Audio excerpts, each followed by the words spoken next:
8.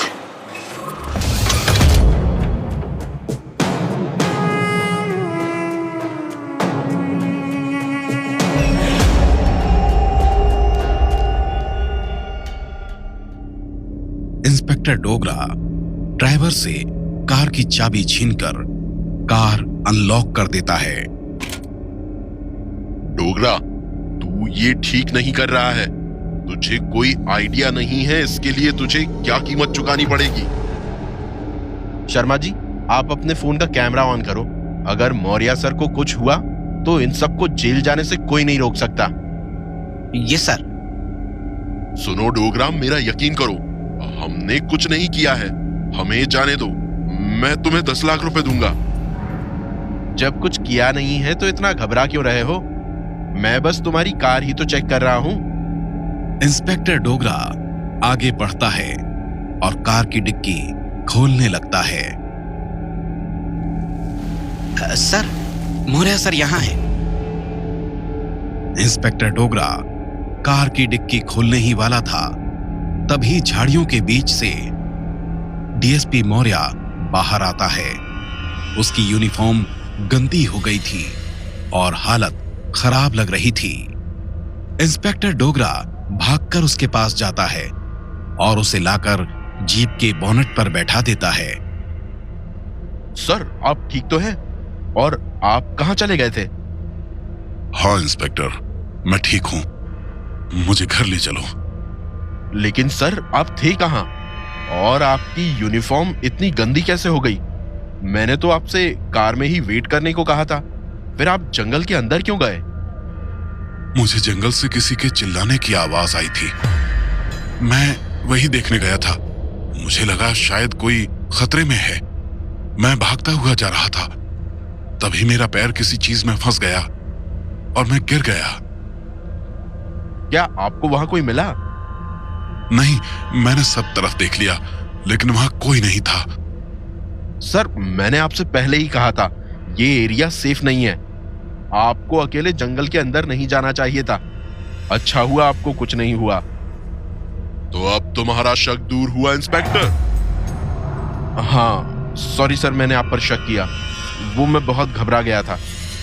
फिर मुझे मेरे कार की चाबी तो दे दो, मुझे जल्दी कहीं पहुंचना है। हाँ, ये लीजिए। चाबी वापस मिलते ही प्रशांत सिंह और बाकी लोग अपनी कार में बैठ जाते हैं और बिना समय गंवाए वहां से निकल जाते हैं। सर, आप पक्का ठीक है ना? आप बहुत घबराए हुए लग रहे हैं। हाँ, मैं बिल्कुल ठीक हूं। वो चीख सुनकर मैं डर गया था कि कहीं आज जंगल में एक और मौत ना हो जाए। वैसे ये प्रशांत सिंह यहाँ क्या कर रहा था और ये किस बारे में बात कर रहा था? सर, वो आपकी कार खड़ी देखकर रुक गया था। जब मैं यहां पहुंचा और आप नहीं दिखे तो मैं घबरा गया था। मुझे लगा कहीं उसने तो आपको कुछ नहीं कर दिया। तुमने उससे कुछ कहा तो नहीं? नहीं सर, कुछ खास नहीं। सर, झूठ क्यों बोल रहे हैं? आज डोगरा सर ने उस विधायक की अच्छी क्लास लगाई। जब इन्होंने उसकी कार चेक करने की बात की तो प्रशांत सिंह के चेहरे का रंग उड़ गया था। मैंने पहली बार प्रशांत सिंह को ऐसे डरे हुए देखा। चलो, अब मुझे घर छोड़ दो, मैं बहुत थक गया हूं। डीएसपी मौर्य इंस्पेक्टर डोगरा और शर्मा जी के साथ कार में बैठकर वहां से निकल जाता है। रात हो रही थी। पैलेस में एकदम सन्नाटा था। सब लोग डिनर करके सोने जा चुके थे। सभी कमरों की लाइट बंद हो चुकी थी। बस शुभम के कमरे की लाइट ऑन थी। वहां शुभम और अक्षय अपने अपने बेड पर लेटे हुए एक दूसरे से बात कर रहे थे। यार, विश्वास ही नहीं होता। हमें यहाँ आए 2 महीने हो गए हैं। हमने कभी सोचा भी नहीं था कि ऐसी जगह पे हम इतने लंबे समय के लिए रुकेंगे। हाँ, और इन 2 महीनों में हमने इतना कुछ देख लिया है जिस पर हमारे अलावा और कोई बिलीव भी नहीं कर पाएगा। तू सही कह रहा है। इस जगह ने हमारी जिंदगी हमेशा के लिए बदल के रख दी। पहले जिन चीजों पर मैं विश्वास नहीं रखता था वो आज मेरी जिंदगी का हिस्सा बन गई है। अब कहीं भी अकेले रहने पर एक अजीब सा डर लगता है, जैसे अचानक कोई निकलेगा और पता नहीं क्या कर देगा। इस जगह ने निखिल को भी हमसे छीन लिया। जब वो हमारे साथ था तब मेरी कभी उससे नहीं पटी, लेकिन अब मुझे उसकी बहुत याद आती है। जब मैं हॉस्पिटल में एडमिट था वो पूरे टाइम मेरे पास ही बैठा रहता था। हाँ, लेकिन जो भी हो, अब हमें मूव ऑन करना होगा। कल वापस मुंबई जाकर हम एक नई शुरुआत करेंगे। वापस कभी यहाँ लौट कर नहीं आएंगे। हाँ, बस कल गुरुजी का वो यज्ञ अच्छे से पूरा हो जाए और ये सब हमेशा के लिए खत्म हो जाए। मैंने भी सोच लिया है, वापस मुंबई जाकर प्रीति को शादी के लिए पूछ ही लूंगा। अब मुझे किसी चीज का डर नहीं रह गया है। कौन? प्रीति वर्मा, हमारे कॉलेज की जूनियर? हाँ। वाह मेरे शेर, ये हुई ना बात। लेकिन तूने मुझे पहले कभी उसके बारे में नहीं बताया। बहुत लंबी कहानी है, बाद में आराम से बताऊंगा। अभी सो जाते हैं, कल का दिन हमारे लिए बहुत इंपॉर्टेंट है। चल ठीक है, गुड नाइट। शुभम के कमरे की लाइट भी ऑफ हो जाती है। उधर जंगल के बीच उस तहखाने में तंत्रा खड़ी थी। तहखाने के एक कोने से साए की आवाज आती है। क्या हुआ? तू ऐसे खामोश क्यों खड़ी है? तू तो किसी का शिकार करने गई थी, आज किसकी जान लेकर आई है? उस रात एक पुलिस वाले ने मुझे देख लिया था। मैं आज उसी के पीछे गई थी, लेकिन ये उतना आसान नहीं था जितना मैंने सोचा था। क्यों? एक इंसान को मारना तेरे लिए कौन सी बड़ी बात है? मैंने भी यही सोचा था, लेकिन मैं उसके पास भी नहीं जा पाई। मुझे पूरी बात बता। तंत्रा साए को सब कुछ बताती है कि कैसे वो डीएसपी मौर्य को एक औरत का झांसा देकर जंगल के बीच उस मकान में ले गई। जैसे ही उसने मेरा असली चेहरा देखा और डरकर भागने की कोशिश की, मैंने दरवाजा बंद कर दिया। तुम तो वही हो जिसने जंगल में धनंजय की जान ली थी और फिर गायब हो गई थी। कौन हो तुम? वो अकेला नहीं है जिसकी मैंने जान ली है। मेरे लौटने के बाद यहाँ 10 लोगों की जान जा चुकी है और 11वीं मौत अब तेरी होगी। लेकिन तुम मुझे क्यों मारना चाहती हो? मैंने तो कुछ नहीं किया है। ना मेरा तुमसे कोई रिश्ता है और ना उस साए से। तुझे हमारे बारे में कैसे पता है? देव ने मुझे तुम्हारे बारे में पहले ही बताया था, लेकिन मैंने उसकी बात का यकीन नहीं किया। क्या बताया उसने तुझे? वो हमारे बारे में और क्या क्या जानता है? मुझे कुछ नहीं पता।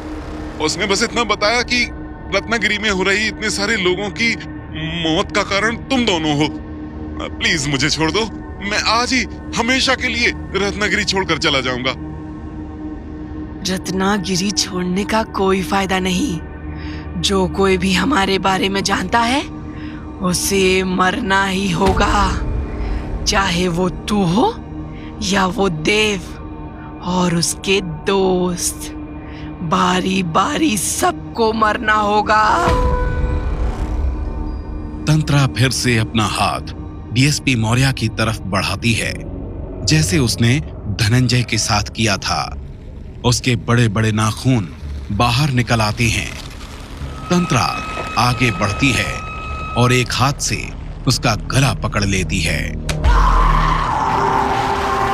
तंत्रा को एक जोरदार झटका लगता है और वो कई कदम पीछे हट जाती है। ये कैसे हो सकता है? क्या किया तूने मेरे साथ? डीएसपी मौर्य को कुछ समझ नहीं आ रहा था। ये सब क्या हो रहा है? तू कोई आम इंसान नहीं हो सकता। सच सच बता, कौन है तू? और ये कैसी शक्ति है जिससे मुझे इतना दर्द हो रहा है? देखो, तुम ये सब क्या कर रही हो? मुझे कुछ समझ नहीं आ रहा है। मैं बस अपने घर जाना चाहता हूँ, मुझे छोड़ दो। तंत्रा दूर से ही अपना हाथ हवा में उठाती है और कमरे में रखा सारा सामान हिलने लगता है। डीएसपी के बगल में रखी लकड़ी की अलमारी जोर से उसके ऊपर गिरकर टूट जाती है और डीएसपी जमीन पर गिर जाता है। अचानक तंत्रा अपना हाथ कमरे में रखी एक लोहे की रॉड की तरफ बढ़ाती है और वो रॉड हवा में उड़ने लगती है। मुझे जल्दी कुछ करना होगा, नहीं तो ये मुझे मार डालेगी। डीएसपी मौर्य फुर्ती से उठकर तंत्रा के पास जाता है और अपने दोनों हाथ उसके जले हुए भयानक चेहरे पर रख देता है।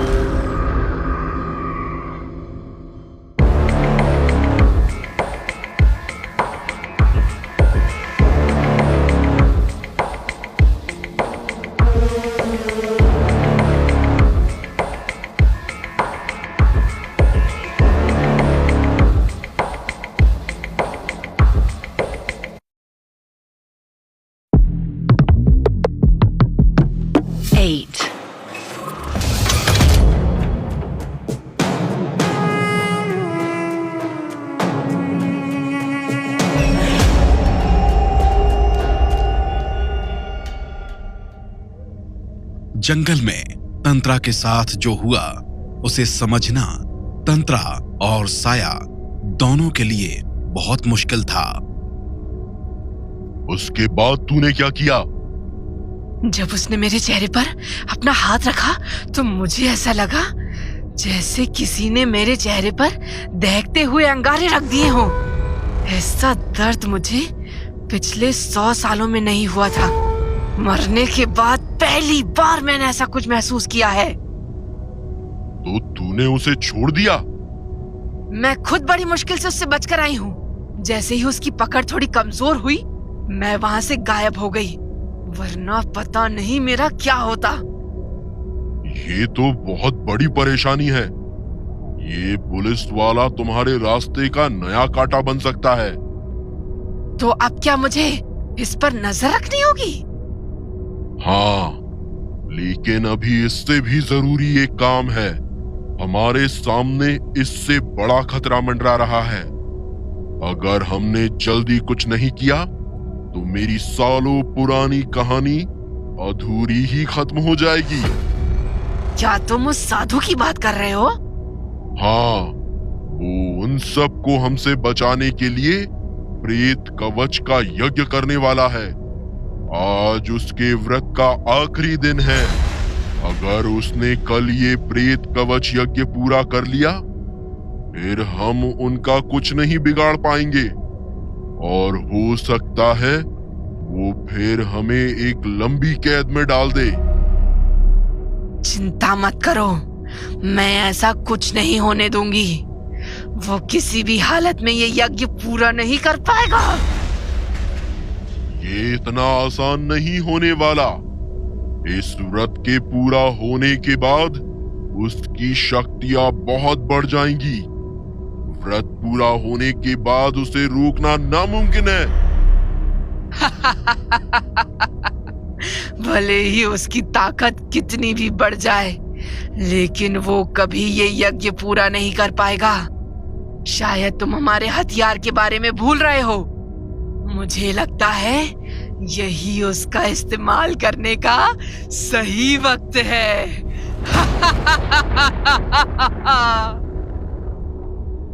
डीएसपी मौर्य अपने घर में बेड पर लेटा हुआ था।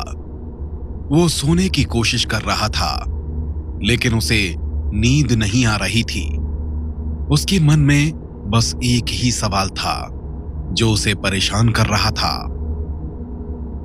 आखिर वो आत्मा मुझे टच क्यों नहीं कर पा रही थी?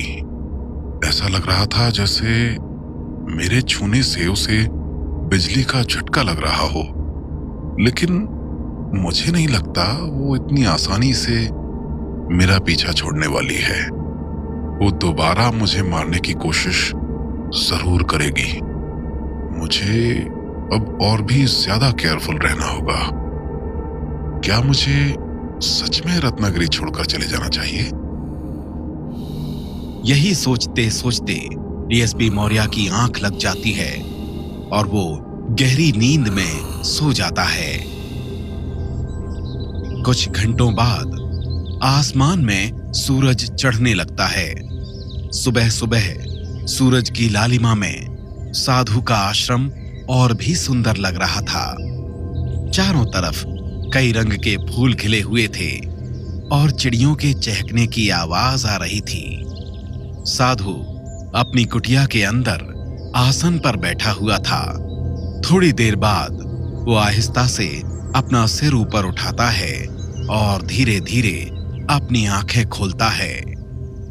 संस्कार कुटिया के दरवाजे के पास ही खड़ा था। साधु को आंखें खोलते देख वो फौरन उसके पास आकर खड़ा हो जाता है। प्रणाम गुरुजी, क्या आपका व्रत अब पूरा हो गया? साधु हाँ में अपना सिर हिला देता है। भले ही वो 7 दिन से बिना कुछ खाए पिए अपनी मुद्रा में बैठा हुआ था, उसकी सारी हड्डियां बाहर निकल चुकी थीं, लेकिन फिर भी व्रत खत्म होने के बाद उसके चेहरे पर एक अलग चमक दिखाई दे रही थी। गुरुजी, आपने पिछले 7 दिनों से भोजन नहीं किया है। मैं आपके लिए कुछ खाने को लाऊं? नहीं, मैं यज्ञ पूरा होने से पहले भोजन नहीं कर सकता। अब यज्ञ के बाद ही कुछ खाऊंगा। तुम मेरे स्नान और पूजा की तैयारी करो और ऋषि से कह दो शाम तक सारी तैयारी पूरी करे। हम शाम को उस हवेली में जाएंगे। पैलेस में देव, अंजलि, शुभम और शिल्पा हॉल में बैठे अक्षय का इंतजार कर रहे थे। आखिर ये अक्षय कर क्या रहा है? मुझे तो जोर से भूख लग रही है। अक्षय, वो तो घर जाने को इतना एक्साइटेड है कि अभी से पैकिंग कर रहा है। क्या पैकिंग कर रहा है? ये अक्षय भी सच में पागल ही है। नहीं शिल्पा, इसमें अक्षय की कोई गलती नहीं है। पता नहीं कब से बेचारा घर जाने को मरा जा रहा है। देव, क्या तुम वो सारा सामान ले आए हो जो मैंने तुमसे कहा था? नहीं, अभी तो नहीं लाया हूँ। बस ब्रेकफास्ट करके मार्केट ही जा रहा हूँ। ठीक है, तुम जल्दी से सारा सामान ले आना। अभी कुछ समय पहले ही संस्कार का फोन आया था। उसने कहा कि गुरुजी का व्रत पूरा हो गया है और वो आसन से उठ गए हैं। गुरुजी शाम तक यहाँ आ जाएंगे। उनके आने से पहले हमें सारा सामान लाकर सब तैयारियां पूरी करनी है। क्या गुरुजी शाम को यहाँ आएंगे? फिर वो यज्ञ कब करेंगे? यज्ञ का मुहूर्त रात का है, चंद्रमा निकलने के बाद। अक्षय अब तक नीचे आ चुका था और सीढ़ी से ऋषि की सारी बात सुन रहा था। इसका मतलब हम आज घर नहीं जा पाएंगे? गुरुजी ने बताया था कि यज्ञ 1 से 1.5 घंटे में पूरा हो जाएगा, लेकिन मेरी मानो तो आप सब कल सुबह ही यहाँ से जाना। क्यों? क्या यज्ञ होने के बाद भी हमें कोई खतरा है? नहीं, मेरा वो मतलब नहीं है। यज्ञ पूरा होने के बाद आपको किसी प्रेत से कोई खतरा नहीं है, लेकिन रात में सफर करना ठीक नहीं होता। इसीलिए कह रहा हूँ कल सुबह आराम से चले जाना। चलो, मैं जा रहा हूँ, मुझे अभी कुछ काम है। देव, तुम जल्दी सब सामान लेकर आ जाना। हाँ, मैं बस निकल ही रहा हूँ। देव, मैं भी तेरे साथ चलता हूँ। सोच रहा हूँ मम्मी पापा के लिए भी रत्नागिरी से कुछ ले चलूं। चल भाई, जैसी तेरी मर्जी। देव और अक्षय पैलेस से बाहर निकलते हैं और अपनी कार में बैठ जाते हैं। प्रशांत सिंह जंगल के उस घर के पीछे खड़ा था जहां कल तंत्रा डीएसपी मौर्य को लेकर आई थी। उसका ड्राइवर और उदय उस घर के पीछे गड्ढा खोद रहे थे। कल रात जरूर वो डीएसपी यहाँ आया था। यहाँ का ये हाल उसी ने किया है, सारा सामान तोड़ फोड़ दिया। लेकिन मुझे ये समझ नहीं आ रहा कि उसने हमसे कुछ कहा क्यों नहीं। सारा अफीम वैसे का वैसा ही रखा हुआ है। भैया, वो जरूर कुछ बड़ा करने का सोच रहा है, इसलिए कल उसने किसी को अफीम के बारे में नहीं बताया। लेकिन अगर ऐसा है तो उसने सारा सामान क्यों तोड़ दिया? साला बहुत चालाक है, जरूर उसके दिमाग में कुछ तो खिचड़ी पक रही है। जो भी हो भैया, अगर कल वो सही टाइम पे नहीं आता तो वो इंस्पेक्टर डोगरा हमारी कार में मोंटी की लाश पकड़ लेता। पता नहीं कल उसे क्या हो गया था, ऐसे तो आपके सामने नजर भी नहीं उठाता। उसे तो मैं उसकी औकात जल्दी ही दिखाऊंगा।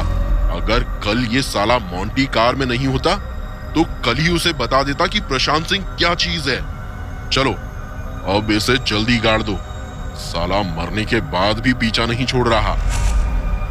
उदय और ड्राइवर मिलकर मोंटी की लाश को उस गड्ढे में डाल देते हैं और उसे फिर से भर देते हैं। प्रशांत सिंह चलकर उस कमरे के अंदर जाता है और अंदर सब तरफ देखने लगता है। भैया, मोंटी की लाश को ठिकाने लगा दिया है, अब चलें। डीएसपी को इस जगह का पता चल गया है, अब ये जगह सेफ नहीं है। सारा अफीम कार में डाल दो, मैं घर जा रहा हूं, तुम लोग ये सब साफ कर देना। जी भैया। प्रशांत सिंह सारा अफीम अपनी कार में लेकर वापस विधायक आवास के लिए निकल जाता है। देव और अक्षय यज्ञ का सामान लेने मार्केट गए हुए थे। अंजलि अपने रूम में कुछ ढूंढ रही थी। कहाँ गई? यही तो रखी थी। हाँ, उस दिन शुभम इसके बारे में पूछ रहा था, कहीं उसने तो नहीं ली है। शुभम से ही पूछती हूँ। अंजलि शुभम के रूम में जाती है। शुभम, क्या तुमने मेरी नॉवल ली है? कौन सी? वो क्राइम नॉवल? हाँ। मैंने वो पढ़ने के लिए ली तो थी, लेकिन फिर देव ने मुझसे मांग ली थी। वो उसी के रूम में होगी। ठीक है, मैं देख लेती हूँ। अंजलि देव के रूम में जाती है और अपनी नॉवेल ढूंढने लगती है। देव अपनी बुक्स इस ड्रॉर में ही रखता है, हो सकता है उसने उसे यहीं रखा हो। अंजलि देव का ड्रॉर खोलती है। उसमें नॉवेल तो रखी हुई थी, लेकिन उसके साथ वो डायरी भी थी। अरे, ये तो देव की मॉम की डायरी है जिसे वो पढ़ता रहता है, लेकिन ये तो काफी पुरानी लग रही है। दुर्गावती? लेकिन देव की मॉम का नाम तो ये नहीं है। फिर ये किसकी डायरी है? क्या देव दिन भर अकेला बैठकर इसे ही पढ़ता रहता है? शायद देव अब भी सबसे कुछ छुपा रहा है। मुझे इसे पढ़कर देखना चाहिए।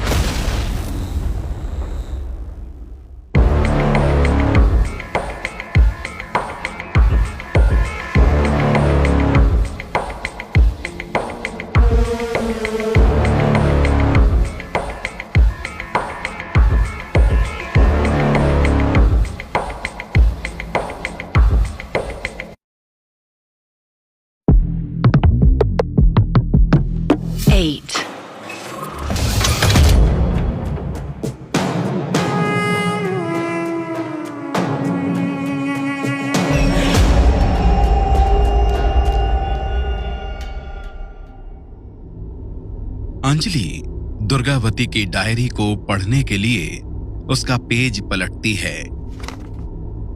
आज का दिन रत्नागिरी राज्य के लिए एक श्राप के जैसा। अंजलि ने डायरी पढ़ना शुरू ही किया था कि तभी कोई देव के कमरे का दरवाजा नॉक करता है। ऐसे अचानक किसी के आ जाने से अंजलि बुरी तरह घबरा जाती है। लगता है देव वापस आ गया, लेकिन अभी थोड़ी देर पहले ही तो वो मार्केट के लिए निकला था। अंजलि जल्दी से दुर्गावती की डायरी वापस ड्रॉर में रखती है और अपनी क्राइम नॉवल निकालकर ड्रॉर बंद कर देती है।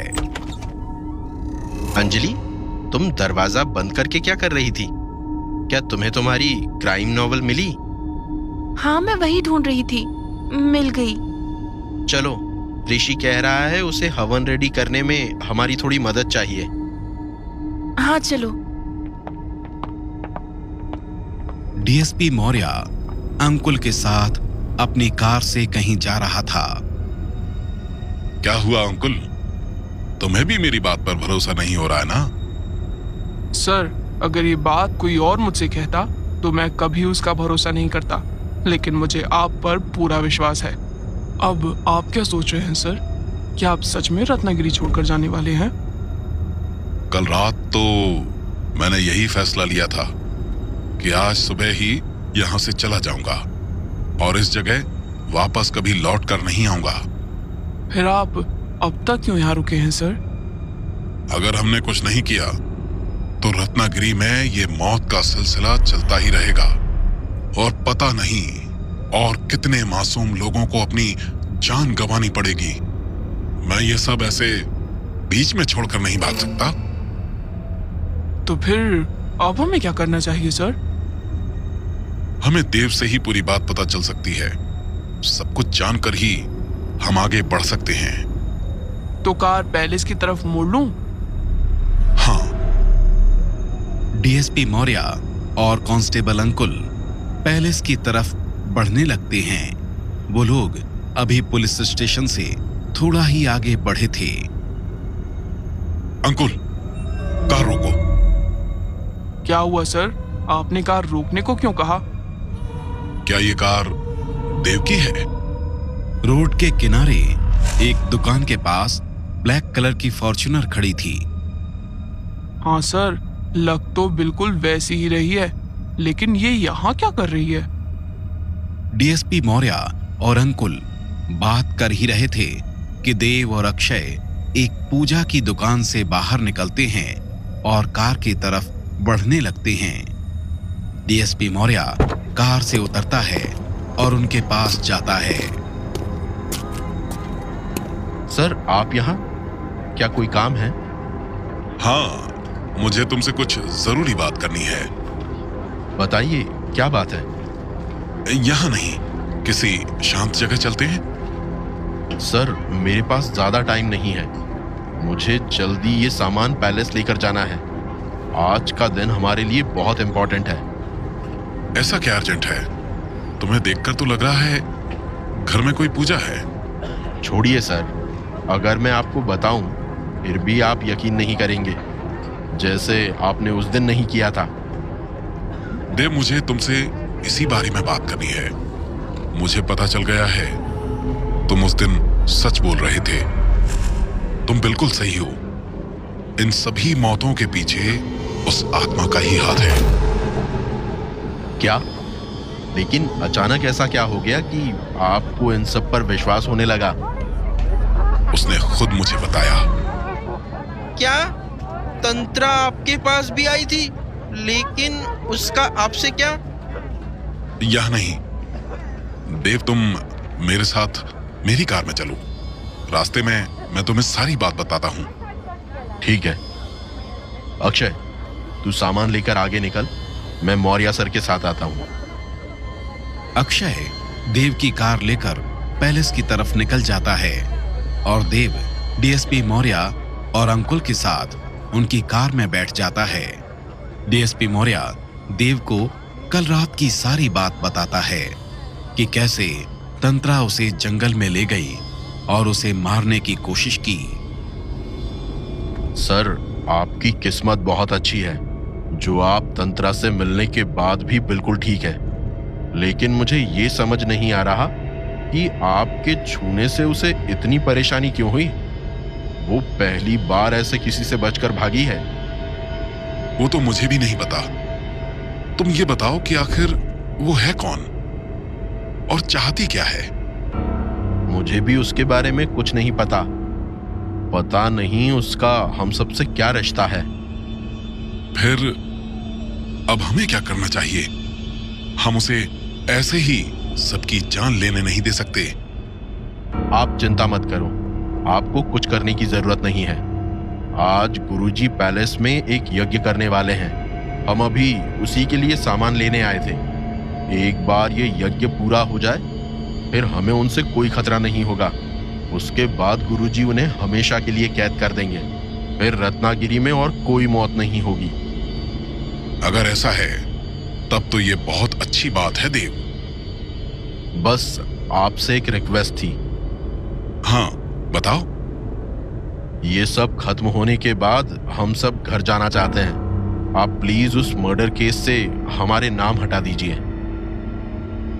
ठीक है, तुम लोग मुझे एक एप्लीकेशन दे देना, बाकी सब मैं संभाल लूंगा। वैसे भी तुम्हारे खिलाफ कोई एविडेंस नहीं है। बात करते करते वो लोग पैलेस पहुंच जाते हैं। डीएसपी मौर्य और अंकुल देव को छोड़कर वापस पुलिस स्टेशन चले जाते हैं। चलो, सब सामान मिल गया है। गुरुजी के आने से पहले सब रेडी हो जाएगा। सामान ऋषि को देकर थोड़ी देर आराम कर लेता हूं। रात हो चुकी थी। यज्ञ की सारी तैयारियां हो चुकी थीं और साधु भी हवेली में आ चुके थे। ऋषि हॉल में हवन कुंड तैयार कर रहा था। गुरुजी, हवन कुंड तैयार है।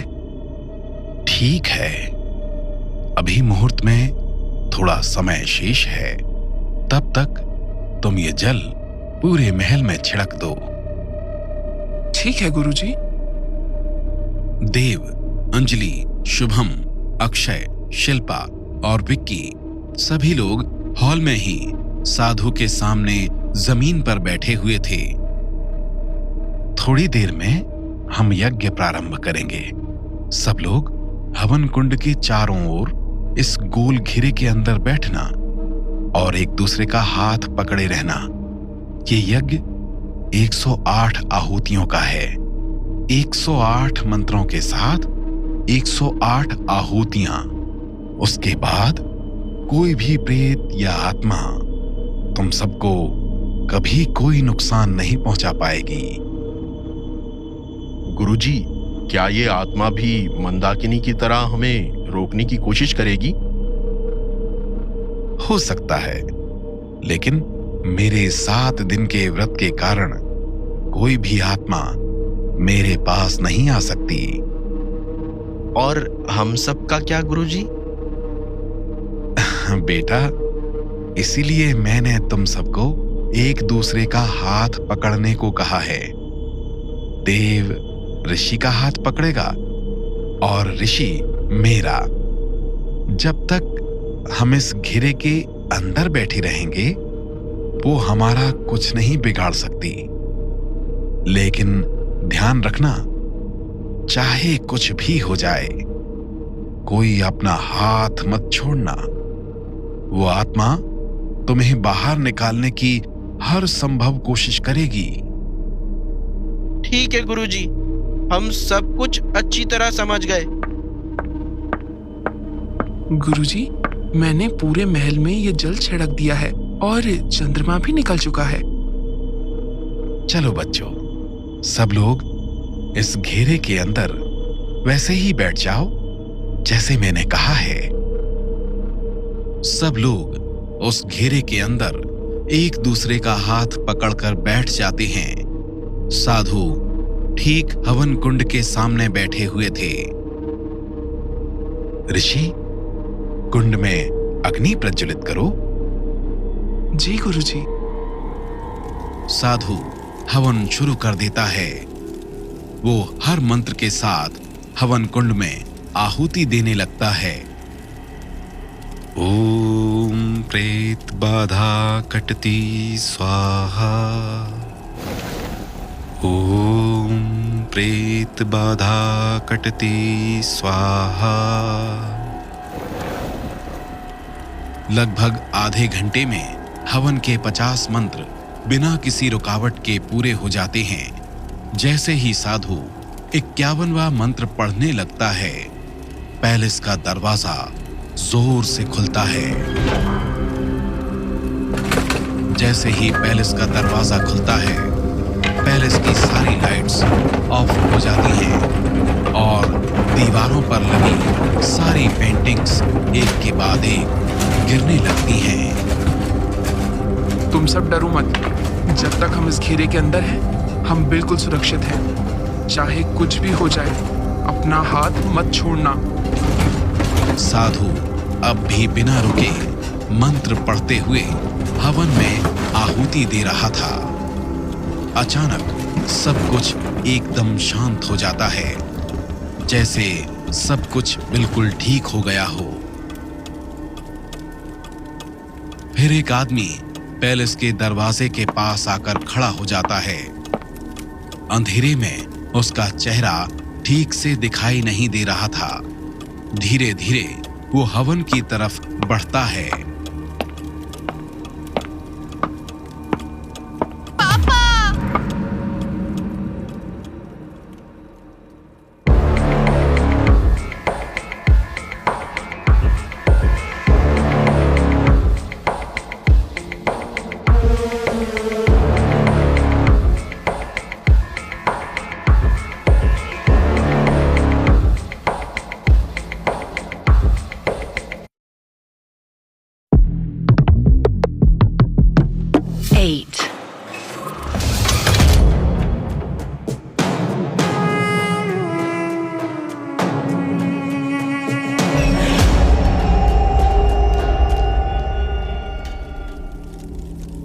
पापा, आप यहाँ क्या कर रहे हो? देव, ये तो मेरे पापा हैं। हमें इन्हें यहाँ से बाहर ले जाना होगा। ये जगह इनके लिए बिल्कुल भी सेफ नहीं है। मैं अभी पापा को किसी सेफ जगह छोड़कर आती हूँ। नहीं अंजलि, तुम जैसा सोच रही हो वैसा नहीं है। इसमें जरूर कोई गड़बड़ है। पापा, आप प्लीज यहाँ से चले जाओ। यहाँ बहुत खतरा है। बेटा, वो मुझे यहाँ लेकर आई है।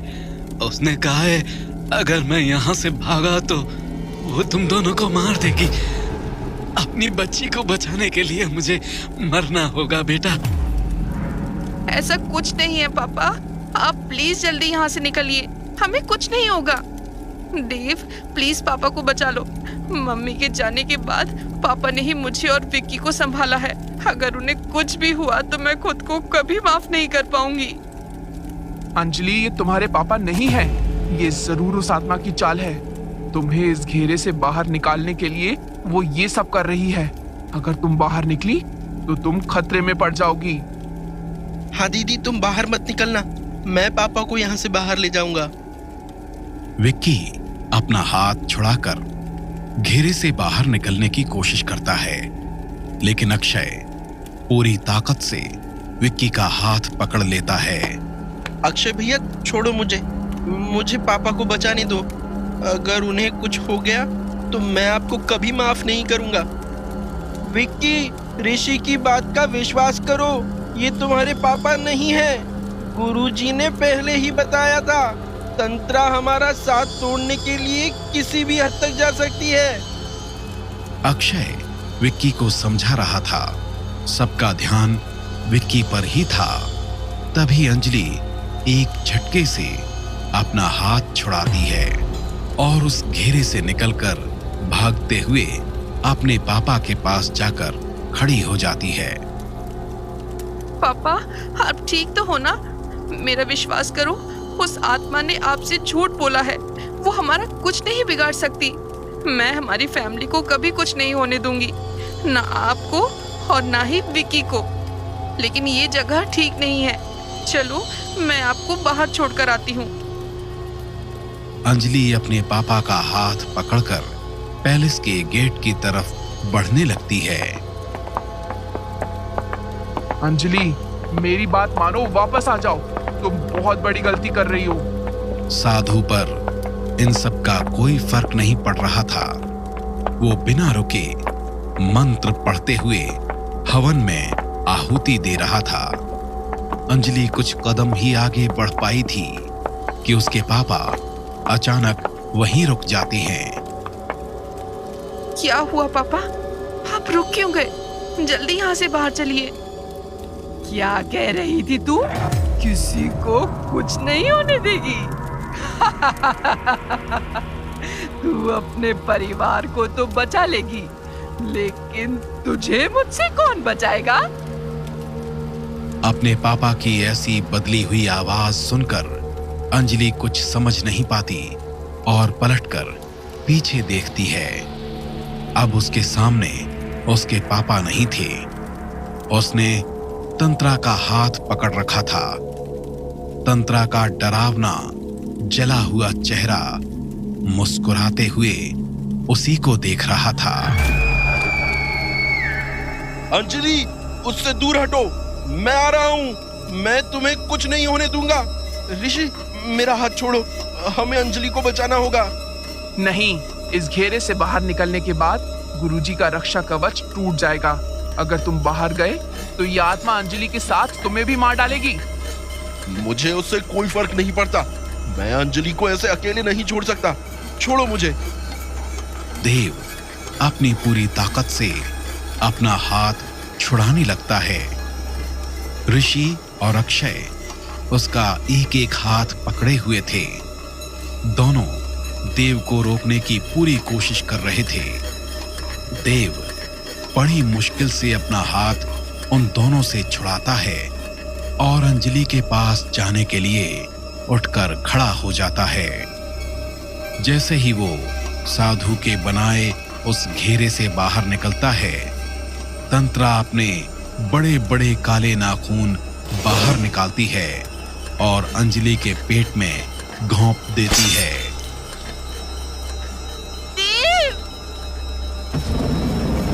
देव, देव उठो। हाँ अंजलि। देव अभी अपने रूम में अपने बेड पर बैठा हुआ था और अंजलि उसके ठीक सामने खड़ी हुई थी। अंजलि को सामने खड़ा देखकर देव की आंखें नम हो जाती हैं। देव समझ जाता है कि ये सच नहीं बल्कि एक सपना था। क्या हुआ देव? क्या तुमने कोई बुरा सपना देखा? देव उठकर खड़ा होता है और बिना कुछ कहे अंजलि को जोर से अपने गले से लगा लेता है। देव के अचानक ऐसा करने से अंजलि हैरान रह जाती है। उसे कुछ समझ नहीं आ रहा था कि उसे क्या करना चाहिए। देव, तुम ठीक तो हो ना? अंजलि, मैं तुम्हें कभी कुछ नहीं होने दूंगा।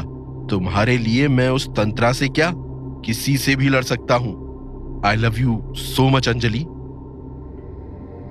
अचानक देव को रियलाइज होता है कि अपने उस सपने के कारण इमोशन में बहके उसने ये क्या कह दिया। देव एक झटके से अंजलि को छोड़ता है और 2 कदम पीछे हट जाता है। I am really sorry Anjali. वो अभी मैंने एक बहुत बुरा सपना देखा। उसी के कारण मैं बहुत डर गया था। मुझे लगा मैंने तुम्हें हमेशा के लिए। Relax Dev, I can understand. कभी कभी ऐसा होता है। अब तो तुम ठीक हो ना? हाँ अंजलि, थैंक यू। मैं तुम्हें ये बताने आई थी कि गुरुजी आ चुके हैं। उन्होंने तुम्हें नीचे बुलाया है। मैं जा रही हूँ, तुम जल्दी रेडी होकर नीचे आ जाओ। अंजलि देव के रूम से बाहर निकल जाती है और दरवाजा बंद कर देती है। देव के रूम से बाहर निकलते ही अंजलि के चेहरे पर एक प्यारी सी स्माइल आ जाती है। इसकी खुशी उसके चेहरे पर साफ दिखाई दे रही थी। क्या देव ने अभी अभी मुझे आई लव यू कहा? अच्छा ही हुआ जो उसने ये बुरा सपना देखा। अगर वो इतना डरा हुआ नहीं होता तो कभी अपने दिल की बात नहीं कहता। मुझे पता था देव अब भी मुझसे उतना ही प्यार करता है जितना पहले करता था। एक बार सब कुछ वापस नॉर्मल हो जाए, फिर मैं भी उसे अपने दिल की बात बता दूंगी। अंजलि सीढ़ियों से उतरकर नीचे हॉल में चली जाती है। हॉल में साधु एक सोफे पर बैठा हुआ था। ऋषि और संस्कार उसके सामने बैठे कुछ बात कर रहे थे। अंजलि भी नीचे जाकर उनसे थोड़ी दूर बैठ जाती है। ऋषि, तुम वो सारा सामान ले आए? जो मैंने कहा था? हाँ गुरुजी, मैंने सुबह ही देव से कह दिया था। वो सारा सामान ले आया है और बाकी तैयारियां भी लगभग पूरी हो चुकी हैं। ठीक है। थोड़ी देर में देव और बाकी लोग भी हॉल में आ जाते हैं। प्रणाम गुरुजी।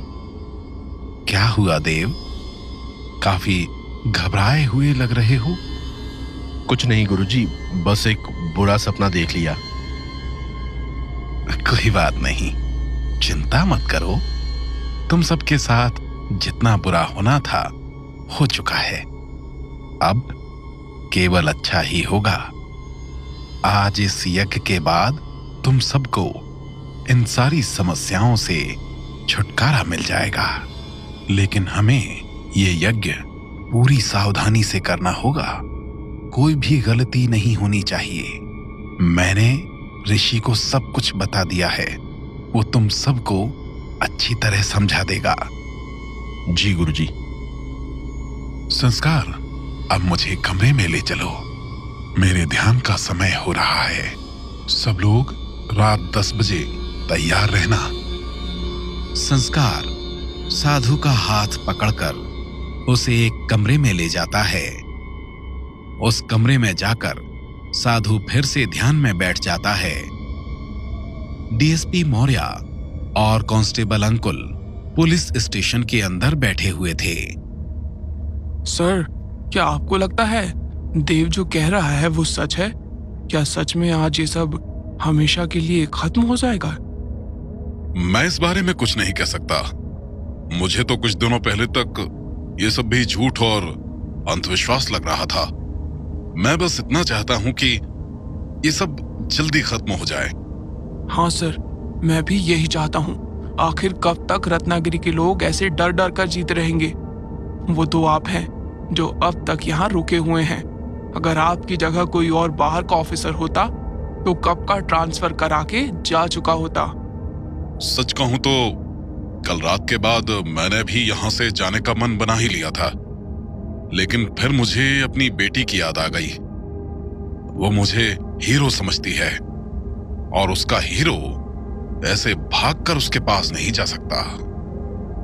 डीएसपी मौर्य और अंकुल बात कर ही रहे थे कि एक कार स्टेशन के सामने रुकती है और एक आदमी उतरकर स्टेशन के अंदर आता है।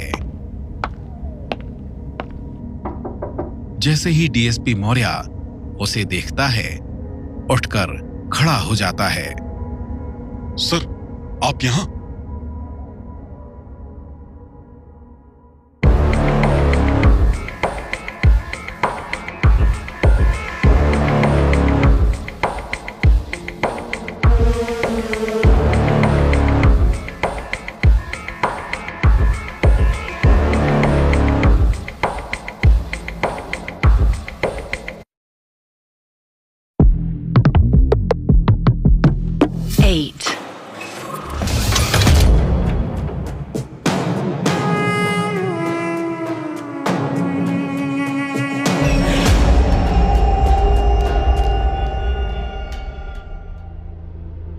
जैसे डीएसपी मौर्य उस आदमी को पुलिस स्टेशन के अंदर देखता है, फौरन उठकर खड़ा हो जाता है। जैन सर, सर अभी यहां? हाँ, मुझे आना ही पड़ा। तुमसे कुछ जरूरी बात करनी है। Please have a seat sir. ये आदमी जो अभी पुलिस स्टेशन में घुसा था कोई और नहीं बल्कि रत्नागिरी डिवीजन का कमिश्नर केशव देशमुख था। कमिश्नर देशमुख और डीएसपी मौर्य आमने सामने चेयर पर बैठ जाते हैं और अंकुल इतनी देर में पानी लेकर आ जाता है। अंकुल, सर के लिए चाय ले आओ। नहीं मौर्य, मेरे पास ज्यादा टाइम नहीं है। बताइए सर, ऐसी क्या बात है कि आपको ऐसे अचानक रत्नागिरी स्टेशन आना पड़ गया? आपने मुझे कमिश्नर ऑफिस बुला लिया होता। मौर्य, आज सुबह डीजीपी सर का कॉल आया था। वो काफी गुस्से में है। अगर पिछले केसेस को छोड़ भी दे, फिर भी बस पिछले 1 महीने में ही यहाँ 10 से ज्यादा मर्डर्स हो चुके हैं। सर, हम अपनी पूरी कोशिश कर रहे हैं, लेकिन मर्डरर ने कोई एविडेंस ही नहीं छोड़ा है। देखो मौर्य, मैंने तुम्हें यहाँ इसीलिए भेजा था क्योंकि मुझे तुम पर विश्वास था कि कोई और इस सिचुएशन को संभाल पाए ना संभाल पाए, तुम जरूर ये सब हैंडल कर लोगे। लेकिन अब लग रहा है शायद मैं गलत था। 1 महीने से भी ज्यादा हो चुका है और अब तक तुम्हारे पास कोई सस्पेक्ट भी नहीं है। सर, सस्पेक्ट है। मुझे यहाँ के विधायक प्रशांत सिंह पर शक है। अभी कुछ दिनों पहले जो मर्डर हुआ था उसका किडनैप उसी ने करवाया था, और इसके अलावा वो और भी कई क्रिमिनल एक्टिविटीज में इन्वॉल्व है। क्या? प्रशांत सिंह? तुम्हें पता है तुम क्या कह रहे हो? क्या तुम्हारे पास उसके अगेंस्ट कोई प्रूफ या विटनेस है? हाँ सर, उनमें से एक किडनैपर अब भी लॉकअप में है। उसी ने मुझे सब कुछ बताया है। प्रशांत सिंह ने ही उन्हें निखिल को किडनैप करने को कहा था, लेकिन वो कोर्ट के सामने स्टेटमेंट देने से मना कर रहा है। उसे डर है प्रशांत सिंह उसे भी मार देगा। अगर हम एक बार उसके घर की तलाशी लें तो हमें जरूर कोई लीड मिल सकती है। मौर्य, तुम अपने होश में हो? तुम प्रशांत सिंह पर इल्जाम लगा रहे हो। तुम्हें याद है ना, पहला मर्डर उसके ही भतीजे का हुआ था। उसने ही होम मिनिस्टर से रिक्वेस्ट की थी कि जल्द से जल्द उसके मर्डरर का पता लगाए। इसलिए मैंने तुम्हें यहां भेजा। सर प्लीज ट्रस्ट मी, उसके घर की तलाशी लेने से हमें उसके कई काले धंधों के बारे में पता चल सकता है। मौर्य, मैंने कहा ना, अभी हमारा फोकस प्रशांत सिंह के काले धंधों का पता लगाना नहीं है। हमें बस इन सब मर्डर्स को रोकना है। और वैसे भी प्रशांत सिंह रूलिंग पार्टी का एमएलए है। उसके खिलाफ सर्च वारंट इशू करने के लिए हमें किसी स्ट्रॉन्ग प्रूफ की जरूरत है। बिना डीजीपी सर से पूछे मैं इसकी कोई परमिशन नहीं दे सकता। हाँ, अगर ये तुम्हारे बस का नहीं लग रहा तो मैं तुम्हारी जगह किसी और डीएसपी को यहां भेज सकता हूं। नहीं सर, उसकी जरूरत नहीं पड़ेगी। मैं जल्दी ही सब पता लगा लूंगा। Sorry for delay sir. देखो मौर्य, मैं तुम्हारी इंसल्ट करना नहीं चाहता। तुम मेरे बेस्ट ऑफिसर्स में से एक हो, इसीलिए मैंने तुम्हें यहां भेजा था। लेकिन अभी हमारी बहुत बदनामी हो चुकी है। सारी महाराष्ट्र पुलिस कह रही है कि हम कुछ नहीं कर पा रहे हैं। डीजीपी सर भी हमें इनकॉम्पिटेंट समझ रहे हैं। मुझ पे ऊपर का बहुत प्रेशर है, इसीलिए गुस्से में तुम्हें यह सब कह दिया। आई कैन अंडरस्टैंड सर। मैं आपसे वादा करता हूं, रत्नागिरी में अब और कोई मर्डर नहीं होगा। आई विश ऐसा ही हो मौर्य, नहीं तो हम दोनों के लिए मुश्किल हो सकती है। चलो, अब मुझे जाना होगा। शाम को मेरी बेटी की बर्थडे पार्टी है। Yes sir. कमिश्नर देशमुख उठकर पुलिस स्टेशन से बाहर निकल जाता है। डीएसपी मौर्य और अंकुल भी उन्हें छोड़ने के लिए उनकी कार तक जाते हैं। ठीक है मौर्य, मेरी बात याद रखना। तुम मेरे बेस्ट ऑफिसर हो, इसीलिए तुमसे एक्सपेक्टेशन भी ज्यादा है। Yes sir. जय हिंद सर। जय हिंद। अंकुल, 5 साल में पहली बार आज देशमुख सर ने मुझसे ऐसे बात की है। उन्हें लग रहा है कि मैं केस पर ध्यान नहीं दे रहा हूं, लेकिन उन्हें कैसे बताऊं कि इन सारे मर्डर्स के पीछे कोई इंसान नहीं, आत्मा है। हाँ सर, अगर हम सब कुछ बता भी दे फिर भी कोई हम पर विश्वास नहीं करेगा। मैं बस इतना चाहता हूं कि आज सुबह देव ने मुझसे जो कुछ कहा सब सच हो। वो साधु आज उस यज्ञ से उन दोनों आत्माओं को हमेशा के लिए कैद कर दे और इन मौतों का सिलसिला अब यहीं खत्म हो जाए। हाँ सर, आपने तो कमिश्नर सर से वादा भी कर दिया है कि रत्नागिरी में अब और कोई मर्डर नहीं होगा। चलो, अब मुझे घर छोड़ दो, फिर तुम भी अपने घर चले जाना। लेकिन सर, अभी तो बस 5 ही बजे हैं। आज मैं बहुत थक गया हूं अंकुल, मुझे घर जाकर थोड़ा रेस्ट करना है। तुम भी जल्दी घर जाकर पढ़ाई करो, तुम्हारे मेंस में अब ज्यादा टाइम नहीं रह गया है। Yes sir. डीएसपी मौर्य और अंकुल कार में बैठकर स्टेशन से घर के लिए निकल जाते हैं। शाम के 6 बज रहे थे। पैलेस के एक कमरे में साधु अपने आसन पर ध्यान में बैठा हुआ था। ऋषि हॉल में सबके साथ बैठा हुआ था और उन्हें यज्ञ के बारे में कुछ बता रहा था। हम 10:30 बजे यज्ञ प्रारंभ करेंगे। सब लोग अभी जाकर स्नान कर लेना और साफ वस्त्र पहन लेना। और हाँ, एक बात का ध्यान रखना, यज्ञ पूरा होने तक कोई कुछ नहीं खाएगा। अब सीधे यज्ञ पूर्ण होने के बाद ही सब भोजन करना। और यज्ञ पूरा होने में कितना टाइम लगेगा? 10:30 बजे यज्ञ शुरू होगा और लगभग 2 से 2.5 घंटे में पूर्ण हो जाएगा। क्या? इसका मतलब यज्ञ पूरा होने तक तो 1 बज जाएगा और अभी तो बस 6 बजे हैं। इसका मतलब अब हमें अगले 7 घंटों तक भूखा रहना है। अगर तुमने पहले बताया होता तो मैं शाम को ही कुछ खा लेता। शुभम, चुप रहे। तुझे तो हर वक्त बस खाने की ही पड़ी रहती है। एक काम कर, तू जंगल ही चला जा, वहीं उस तंत्रा के साथ कैंडल लाइट डिनर करना। मैं तो सब लोगों के लिए कह रहा था, देखना तुझे भी थोड़ी देर में समझ आ जाएगा। देखिए, गुरुजी ने आप सबके लिए पिछले 7 दिनों से कुछ खाया पिया नहीं है। अब भी वो वैसे ही ध्यान में ही बैठे हुए हैं ताकि आप सबको उन आत्माओं से आगे कोई खतरा ना हो और आप लोग वापस अपने परिवार के पास जा सकें। अगर वो बिना अपने फायदे के इतना कुछ सह सकते हैं तो आप सबको भी थोड़ा संयम रखना चाहिए। अरे ऋषि, तुम भी कहां इसकी बातों पर ध्यान दे रहे हो? तुम्हें तो पता ही है ये कुछ भी बोलता रहता है। हम सब तुम्हारी बात का पूरा ध्यान रखेंगे। ठीक है, मैं गुरुजी के पास जा रहा हूँ। आप सब समय से यहाँ आ जाना। ऋषि चलकर वहां से गुरुजी के कमरे की तरफ चला जाता है।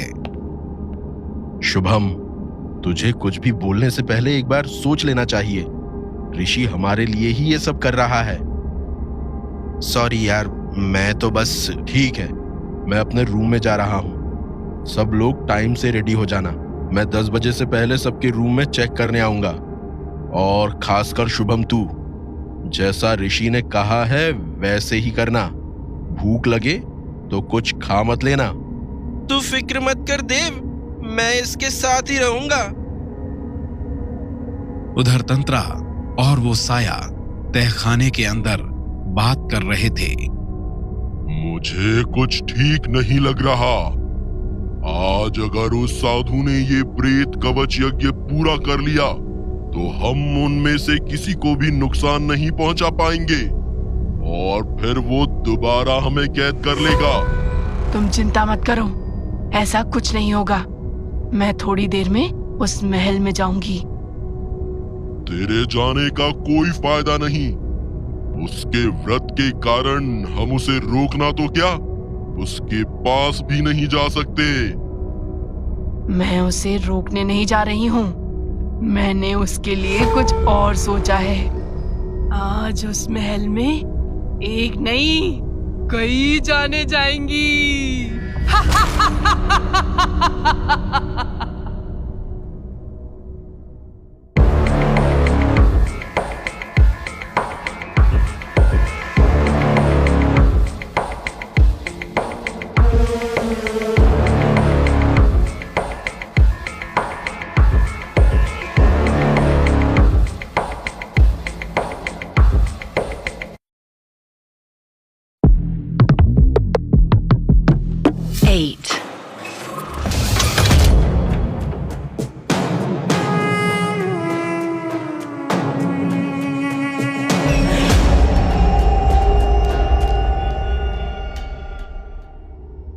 सबको समझाकर देव हॉल से अपने कमरे में चला जाता है। अभी तो बस 6 ही बजे हैं। मेरे पास अभी काफी टाइम है, लेकिन मैं करूं क्या? एक काम करता हूं, थोड़ी देर रानी दुर्गावती की डायरी पढ़ लेता हूं। देव दुर्गावती की डायरी निकालने के लिए अपना ड्रॉर खोलता है। ये क्या? ये सारा सामान इतना बिखरा हुआ कैसे है? ऐसा लग रहा है जैसे किसी और ने ये दरवाजा खोला था। कहीं किसी ने ये डायरी तो नहीं देख ली? देव वो डायरी बाहर निकालता है और आगे पढ़ने लगता है। महाराज, महाराज, बाहर आइए महाराज। राजा के महल के बाहर कुछ लोग भीड़ लगाए रुद्र प्रताप सिंह को आवाज दे रहे थे। उनके चिल्लाने की आवाज सुनकर राजा रुद्र प्रताप सिंह चलते हुए महल से बाहर निकलता है। क्या हुआ? आप लोग सुबह सुबह यहाँ हमें आवाज क्यों दे रहे हैं? महाराज, एक बुरी खबर है। आज फिर जंगल में एक लाश मिली है।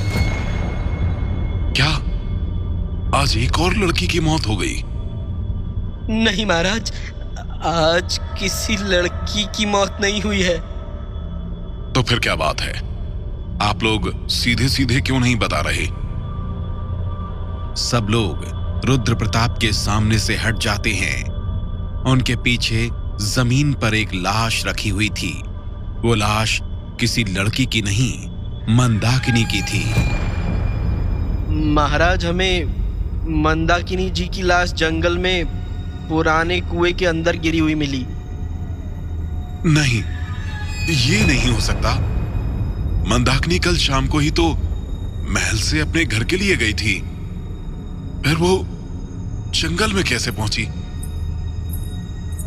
क्या हुआ महाराज? यहाँ ये भीड़ कैसी है? क्या कोई खास बात है? दुर्गावती राजा रुद्र प्रताप से बात कर ही रही थी, तभी उसकी नजर जमीन पर पड़ी मंदाकिनी की लाश पर जाती है। महाराज, ये तो मंदाकिनी, लेकिन ये कैसे हो सकता है? कल शाम ही तो। महारानी, खुद को संभालिए। हम पता लगा रहे हैं ये सब कैसे हुआ। आप जाकर वृंदा को ले आइए और अभी उसे इसके बारे में मत बताइएगा। जी महाराज, मैं वृंदा को लेकर आती हूँ। पता नहीं बेचारी खुद को कैसे संभाल पाएगी। 3 साल पहले उसके पिता की भी महामारी में मौत हो गई थी। मंदाकिनी ने अकेले ही उसे माँ और पिता दोनों का प्यार दिया था। भगवान उस नन्ही सी बच्ची को हिम्मत दे। मैं उसे लेने जा रही हूँ। आप मंदाकिनी के अंतिम संस्कार की तैयारी करवाइए। मंदाकिनी हमारे बचपन की दोस्त है। हमारे सिवा अब उसका और कोई नहीं बचा।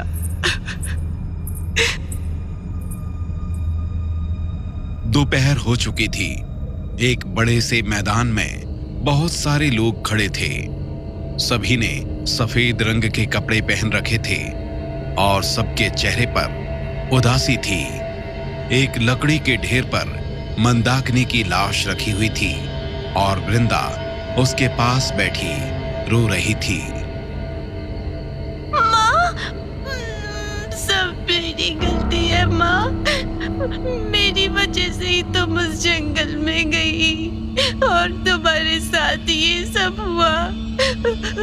मुझे माफ कर दो माँ। पहले पिताजी मुझे छोड़कर चले गए और अब तुम भी मुझसे दूर चली गई। तुम रो मत, इसमें तुम्हारी कोई गलती नहीं है। तुम कभी खुद को अकेला मत समझना। मैं हमेशा तुम्हारे साथ हूँ। मैं कभी तुम्हारा साथ नहीं छोड़ूंगा। बेटी, मंदाकिनी मेरी बचपन की दोस्त ही नहीं, मेरी छोटी बहन के जैसी थी और तुम भी मेरी बेटी जैसी ही हो। आज मंदाकिनी तो हमारे साथ नहीं रही, लेकिन जब तक मैं जीवित हूं, मैं तुम्हारा ख्याल रखूंगा। मैं तुम्हें किसी भी चीज की कमी नहीं होने दूंगा। मैं तुम्हें बिल्कुल वैसे ही पालूंगा जैसे अपनी बेटी को पालता। पिताजी, क्या वृंदा भी हमारे साथ महल में रह सकती है? हाँ बेटा, इसमें पूछने की क्या बात है। वृंदा अब हमारे साथ ही रहेगी। महाराज, शव को अग्नि देनी है। इनके पुत्र को बुला दीजिए। वृंदा, जाओ बेटा, अपनी मां को आखिरी विदाई दे दो। महाराज, अग्नि इनके पुत्र को देनी होगी। बेटी अंतिम संस्कार नहीं कर सकती। ये छोटी बच्ची ही मंदाकिनी का पूरा परिवार थी। उसे अग्नि यही देगी। इसे अपनी मां को अग्नि देने का पूरा अधिकार है।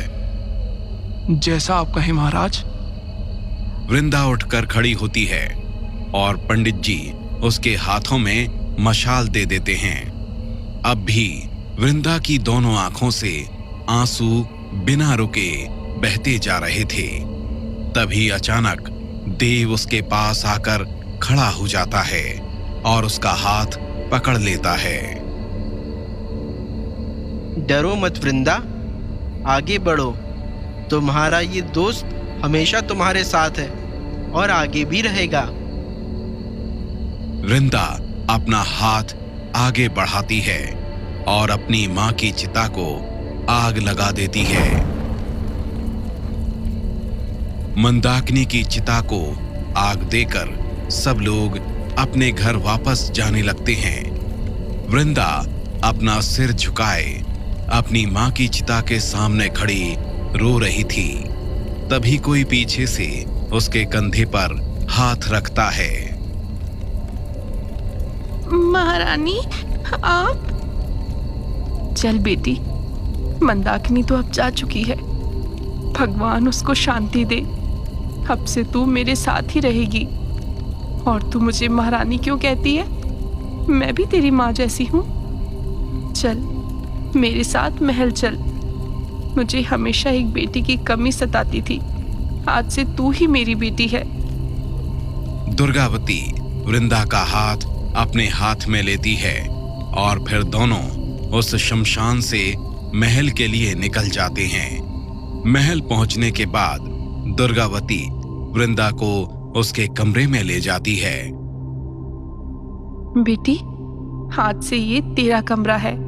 तू यहीं रहेगी। तू जल्दी नहाकर तैयार हो जा। मैं तेरे लिए कुछ खाने को लाती हूँ। मंदाकिनी ने मुझे बताया था तुझे गाजर का हलवा बहुत पसंद है। मैं अभी तेरे लिए बनाकर लाती हूँ। वृंदा रानी दुर्गावती की बात का कोई जवाब नहीं देती, बस हाँ में अपना सिर हिला देती है। अरे पता नहीं अब कौन आ गया। हो सकता है ऋषि होगा। शायद उसे फिर से किसी सामान की जरूरत होगी। देव दुर्गावती की डायरी को अपने तकिए के नीचे छुपा देता है और फिर उठकर दरवाजा खोलता है। तुम क्या कर रहे हो देव? कुछ भी तो नहीं। आओ अंजलि, अंदर आओ। अंजलि अंदर आती है और दोनों बेड पर बैठ जाते हैं। बताओ अंजलि, कोई काम था? नहीं देव, पता नहीं क्यों, बस ऐसे ही तुमसे बात करने का मन किया तो आ गई। अगर तुम कुछ कर रहे हो तो मैं बाद में आ जाऊंगी। नहीं अंजलि, ऐसी कोई बात नहीं है। तुम जब चाहो तब मुझसे बात कर सकती हो। तो क्या नाम है उसका? नाम? लेकिन किसका? वही जिससे तुम दरवाजा बंद करके बात करते रहते हो। शुभम बता रहा था कि तुम्हें किसी से प्यार हो गया है। नहीं अंजलि, तुम गलत समझ रही हो। ऐसा कुछ भी नहीं है। और तुम शुभम की बात का विश्वास कर रही हो। तुम्हें तो पता ही है, वो बिना सोचे समझे कुछ भी बोलता रहता है। मैं बस मजाक कर रही हूँ देव। अपना चेहरा तो देखो, ऐसा लग रहा है जैसे किसी ने तुम पे मर्डर का इल्जाम लगा दिया हो। अंजलि, तुम भी ना। तुम्हें पता है मुझे ये सब पसंद नहीं है। देव अपना सिर नीचे कर लेता है और शर्म से मुस्कुराने लगता है। अच्छा बाबा, ठीक है, मैं दोबारा ऐसा मजाक नहीं करूंगी। लेकिन मुझे सच में तुमसे एक बात पूछनी थी। हाँ अंजलि, पूछो ना। देव, क्या तुम हम सबसे कुछ छिपा रहे हो? अंजलि की बात सुनकर देव चौंक जाता है। वो बिना कोई जवाब दिए कुछ सोचने लगता है। अंजलि ऐसा क्यों पूछ रही है? क्या अंजलि ने रानी दुर्गावती की डायरी देख ली है? शायद इसीलिए मेरा ड्रॉर बिखरा हुआ था। देव, कहाँ खो गए? मैं तुमसे कुछ पूछ रही हूँ। नहीं तो अंजलि, मैं कुछ भी नहीं छुपा रहा, लेकिन तुम ऐसा क्यों पूछ रही हो? ऐसे ही। आजकल तुम पहले से काफी बदल गए हो। अब तुम मुझसे पहले की तरह बात भी नहीं करते और हमारे साथ नीचे बैठते भी नहीं हो। बस अपने रूम में अकेले बैठे रहते हो। नहीं अंजलि, ऐसा कुछ भी नहीं है। मैं बस इतना चाहता हूँ कि हम सब यहाँ से सेफली वापस चले जाएं। चलो ठीक है, मैं जा रही हूँ। तुम भी जल्दी रेडी हो जाओ। अंजलि देव के कमरे से बाहर चली जाती है।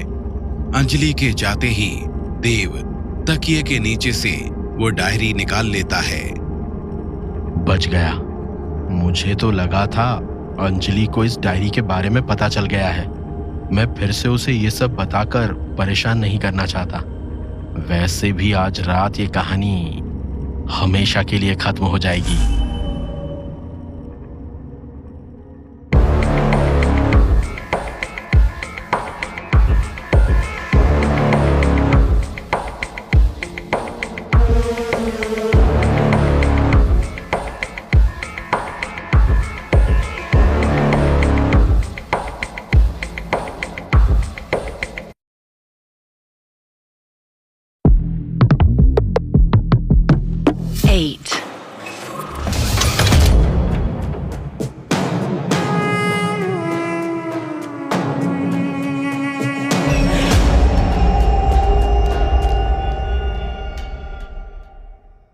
अंजलि के बाहर जाने के बाद देव फिर से दुर्गावती की डायरी को आगे पढ़ने लगता है। वृंदा, तुम अब तक ऐसे ही बैठी हो? देखो, मैं तुम्हारे लिए गाजर का हलवा बना कर लाई हूँ। आओ, खा लो। कहो तो मैं तुम्हें अपने हाथों से खिला देती हूँ। देवराज तो अब भी मेरे हाथ से ही खाना खाता है। अभी मेरा मन नहीं है, आप इसे यहीं रख दीजिए, मैं थोड़ी देर में खा लूंगी। दुर्गावती वृंदा के पास आकर खड़ी हो जाती है और अपने हाथ से उसका सिर सहलाने लगती है। देख बेटा, मुझे भी मंदाकिनी के जाने का बहुत दुख है, लेकिन हमें इस बात को अपनाना होगा। अगर तू ऐसे करेगी तो तेरी भी तबीयत खराब हो जाएगी। आप खाना रख दीजिए, मैं थोड़ी देर में खा लूंगी। ठीक है, जल्दी खा लेना, मैं थोड़ी देर में देखने आऊंगी। वृंदा को खाना देकर दुर्गावती वहां से चली जाती है। दुर्गावती के जाने के बाद भी वृंदा आईने के सामने अकेले उदास बैठी रहती है। वृंदा बैठी ही थी कि अचानक शीशे में मंदाकिनी उसके सामने आ जाती है। शीशे में जो मंदाकिनी दिखाई दे रही थी वो बहुत डरावनी और खूंखार लग रही थी। अब ये वो पुरानी मंदाकिनी नहीं थी। मरने के बाद मंदाकिनी एक पिशाचनी बन चुकी थी। वृंदा, चिल्ला मत, तुझे डरने की जरूरत नहीं है। ये मैं हूँ, मंदाकिनी। माँ, लेकिन तुम यहाँ कैसे? और ये तुम्हें क्या हो गया है? मैं तुझे सब कुछ बताऊंगी, तू घबरा मत। मैं तेरे साथ ही हूँ और हमेशा रहूंगी। लेकिन माँ, तुमने तो कल रात कहा था तुम जल्दी ही वापस आ जाओगी, फिर तुम्हारे साथ ये सब कैसे हो गया? मैं तुझे सब कुछ बताऊंगी, लेकिन तू वादा कर, कल रात के बारे में तू किसी को भी नहीं बताएगी। ठीक है माँ, मैं वादा करती हूँ, मैं किसी को कल रात के बारे में नहीं बताऊंगी। लेकिन तुम वादा करो, अब मुझे छोड़कर कहीं नहीं जाओगी। हाँ बेटा, मैं अब कहीं नहीं जाने वाली। मैं अब हमेशा तेरे साथ रहूंगी और तुझे जो भी चाहिए वो तेरी माँ तुझे देगी। मेरे लिए अब कुछ भी नामुमकिन नहीं है। तुम तो जानती हो माँ, बचपन से मुझे बस देव ही चाहिए। मुझे उसका साथ बहुत अच्छा लगता है। जब से वो गीतांजलि आई है, देव हमेशा उसी के साथ रहता है। तू चिंता मत कर, गीतांजलि वैसे भी किसी की नहीं हो सकती। वो किसी को गीतांजलि के पास जाने नहीं देगा। तुम किसकी बात कर रही हो माँ? वृंदा, तुमने खाना खा लिया? और तुम ये किससे बात कर रही थी? यहाँ तो कोई भी नहीं है। वो मैं वृंदा वापस आईने में देखती है, लेकिन अब उसमें कोई नहीं था। किसी से नहीं, मैं बस यहाँ बैठी कुछ सोच रही थी। चलो कोई बात नहीं, तूने खाना तो खा लिया ना? जा थोड़ी देर देवराज के साथ खेल ले, बेचारा कब से तेरा इंतजार कर रहा है। वृंदा को देखकर दुर्गावती वापस चली जाती है। उसके जाते ही मंदाकिनी फिर से उस शीशे पर आ जाती है। जा वृंदा, तुझे किसी चीज से डरने की जरूरत नहीं है। माँ हमेशा तेरे साथ है। माफ करना माँ, मेरी वजह से तुम्हारे साथ ये सब हुआ। नहीं, इसमें तेरी कोई गलती नहीं है। अगर किसी की गलती है तो उस गीतांजलि की। ये कैसे हो सकता है? गांव में तो इतनी सारी लड़कियों की मौत हो रही थी, फिर मंदाकिनी ही पिशाचनी क्यों बनी? इस डायरी में उसकी मौत के बारे में भी कुछ नहीं लिखा है। आखिर उसकी मौत कैसे हुई और उसने ऐसा क्यों कहा कि सारी गलती गीतांजलि की है? मुझे और आगे पढ़ना चाहिए। हो सकता है मुझे इस डायरी में ही अपने सवालों के जवाब मिल जाए।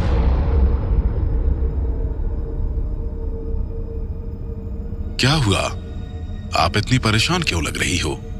मुझे तो बस बेचारी वृंदा की चिंता सता रही है महाराज। अब वो कैसी है? कैसी होगी? उसकी माँ की मौत हुई है। बेचारी अकेली बैठी है, बड़ी मुश्किल से खाना खाया है, बस अपने कमरे में बैठी रो रही है। लेकिन मंदाकिनी की मौत हुई कैसे महाराज? कल रात ही तो वो महल से निकली थी। यही तो मुझे भी समझ नहीं आ रहा है महारानी। अब तक तो रत्नागिरी में किसी शादीशुदा औरत की जान नहीं गई थी। लगता है अब छोटी बच्चियों के साथ साथ औरतें भी रत्नागिरी में सुरक्षित नहीं हैं। पता नहीं हमारी रत्नागिरी को ये किसकी नजर लग गई है। सब मेरी ही गलती है महारानी। मैं चाहकर भी ये सब नहीं रोक पा रहा हूँ। कुछ समझ में नहीं आ रहा है, आखिर ये सब हो क्यों रहा है?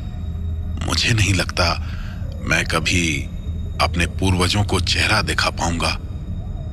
मैंने सब बर्बाद कर दिया। आप गलत सोच रहे हैं महाराज, ऐसा कुछ नहीं है। पहले तो मुझे किसी बात का डर नहीं था, लेकिन अब मुझे भी डर लग रहा है। अगर वृंदा को कुछ हो गया तो मैं ऊपर जाकर कभी मंदाकिनी से नजर नहीं मिला पाऊंगी। मेरी तो इच्छा है कि बड़े होने के बाद हम देवराज और वृंदा की शादी कर दे। दोनों एक साथ कितने अच्छे लगते हैं। इससे वृंदा भी हमेशा हमारे साथ ही रहेगी।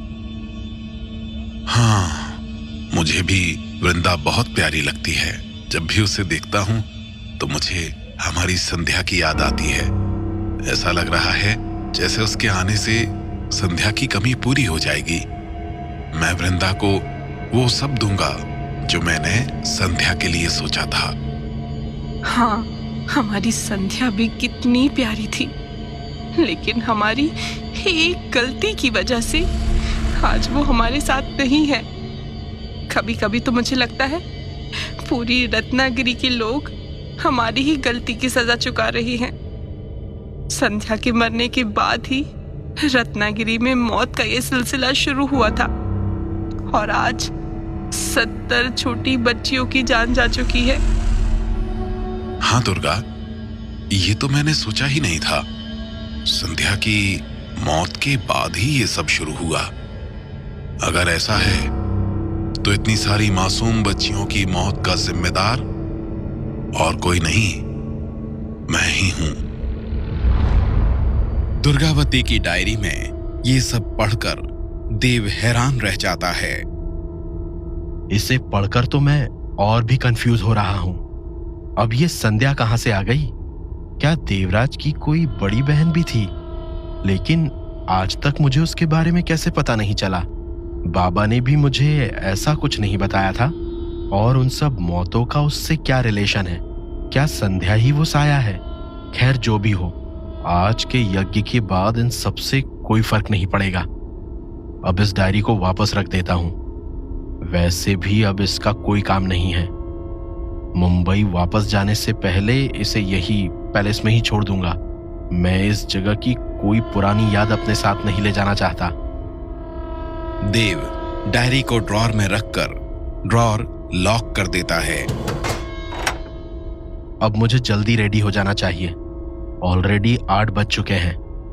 अगर मैं ही लेट हो गया तो बाकी सबको कौन टाइम से बुलाएगा? डायरी को अंदर रखकर देव नहाने चला जाता है। शुभम और अक्षय अपने कमरे में कुछ बातें कर रहे थे। यार शुभम, अब तो मुझे भी प्रीति के बारे में बता दे। कब से तू उसके बारे में सोच रहा है? तूने कभी बताया ही नहीं और अब सीधे शादी की बात कर रहा है। सच बताऊं तो जब 6th सेमेस्टर में मैंने उसे पहली बार देखा था तभी वो मुझे पसंद आ गई थी। लेकिन मैं इतना डरपोक था कि कभी उसे बताया ही नहीं। सोशल मीडिया पर आज भी हमारी बात होती है। मैंने ठान लिया है, वापस जाकर उसे प्रपोज कर ही दूंगा। ये डीएसपी मौर्य मुझे क्यों कॉल कर रहा है? फोन उठा और उसी से पूछ ले। हाँ सर, बताइए। मैंने देव को कॉल किया था, लेकिन वो मेरा फोन नहीं उठा रहा है। वहां सब कुछ ठीक है ना? देव ने बताया था आज पैलेस में कोई यज्ञ होने वाला है। हाँ सर, यहाँ सब कुछ ठीक है। अभी यज्ञ शुरू होने में थोड़ा टाइम है। अगर मेरी कोई भी हेल्प चाहिए हो तो बता देना, मैं भी आ जाऊंगा। वैसे मुझे तो नहीं लगता उसकी कोई जरूरत है, पर फिर भी मैं देव से पूछकर आपको बताता हूँ। Bye sir. बाय। अक्षय, तुम लोग रेडी हो गए? हाँ भाई, कब से रेडी होकर बैठे हैं, बस 10 बजने का वेट कर रहे हैं। अच्छी बात है, चलो सब एक साथ हॉल में बैठते हैं। चले जाएंगे, लेकिन पहले हमारे शुभम भाई की लव स्टोरी तो सुन ले। शुभम वापस जाकर प्रीति को शादी के लिए प्रपोज करने वाला है। शुभम, क्या अक्षय जो बोल रहा है वो सच है? वो ये तो शिल्पा की आवाज थी। जल्दी चलो, लगता है वो किसी प्रॉब्लम में है।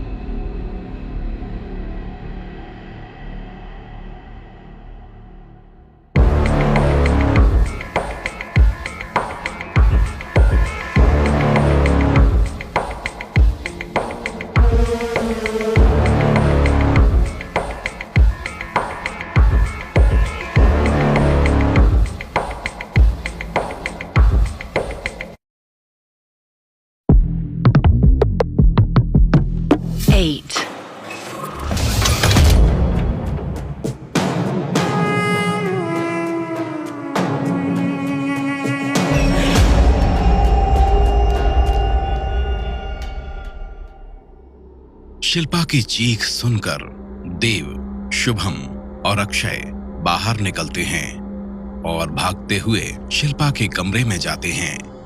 अक्षय, यहाँ तो कोई नहीं है, फिर शिल्पा की आवाज कहां से आई? पता नहीं, चल बाहर देखते हैं। सब लोग शिल्पा के कमरे से बाहर निकलकर उसे सब तरफ देखते हैं। देव, अक्षय, जल्दी यहाँ आओ। शिल्पा थोड़ी दूर एक कमरे के सामने खड़ी रो रही थी। देव, शुभम और अक्षय भागकर उसके पास जाते हैं। देव, सब बर्बाद हो गया, उसने सब बर्बाद कर दिया। शिल्पा, तुम क्या बोल रही हो? क्या बर्बाद हो गया? पहले रोना बंद करो और आराम से बताओ। तुम्हें डरने की जरूरत नहीं है, हम सब तुम्हारे साथ हैं।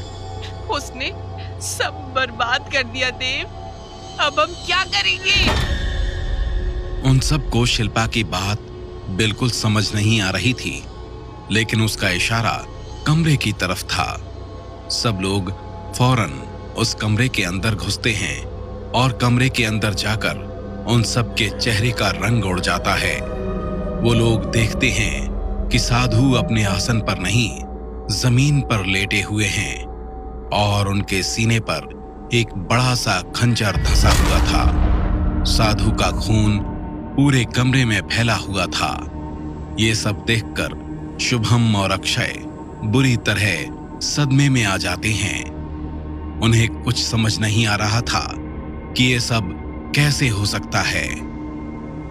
देव, ये सच नहीं हो सकता, ये जरूर कोई सपना है। देव, अब हम क्या करेंगे? हमने तो घर जाने की सारी पैकिंग भी कर ली है। मैंने तो मम्मी पापा से भी कह दिया था कि मैं कल सुबह तक मुंबई पहुंच जाऊंगा। मैंने भी क्या क्या प्लान किया था। मैं तो वापस जाकर एक नई लाइफ स्टार्ट करने वाला था। देव, अब हम क्या करेंगे? गुरुजी के बिना तो हम ये यज्ञ भी पूरा नहीं कर सकते। क्या अब हम भी हमेशा के लिए यहीं फंस जाएंगे? स्टॉप इट गाइस, मुझे अभी कुछ समझ नहीं आ रहा है और तुम लोग अब भी सिर्फ अपने बारे में सोच रहे हो। तुम्हें दिख नहीं रहा गुरुजी मर चुके हैं। वो यहाँ हम सबको बचाने के लिए आए थे। अगर वो यहाँ नहीं आते तो उनके साथ ये सब नहीं होता। उनकी मौत के लिए हम सब ही जिम्मेदार हैं। शिल्पा, ये सब कैसे हुआ? मैं अपने कमरे में। ये क्या? ये तो सायरन की आवाज है, लेकिन पुलिस इस वक्त यहाँ क्यों आई है? मैंने तो सुबह ही डीएसपी मौर्य से सारी बात क्लियर कर दी थी। देव, उन्होंने थोड़ी देर पहले ही कॉल किया था। मैं तुझे बताना भूल गया। अगर उसे गुरुजी के बारे में पता चल गया तो वो हम पर ही शक करेगा। हमें जल्दी कुछ करना चाहिए। डीएसपी मौर्य की कार पैलेस के मेन गेट से अंदर आती है। सायरन की आवाज सुनकर ऋषि भी पैलेस के दरवाजे के पास आकर खड़ा हो जाता है।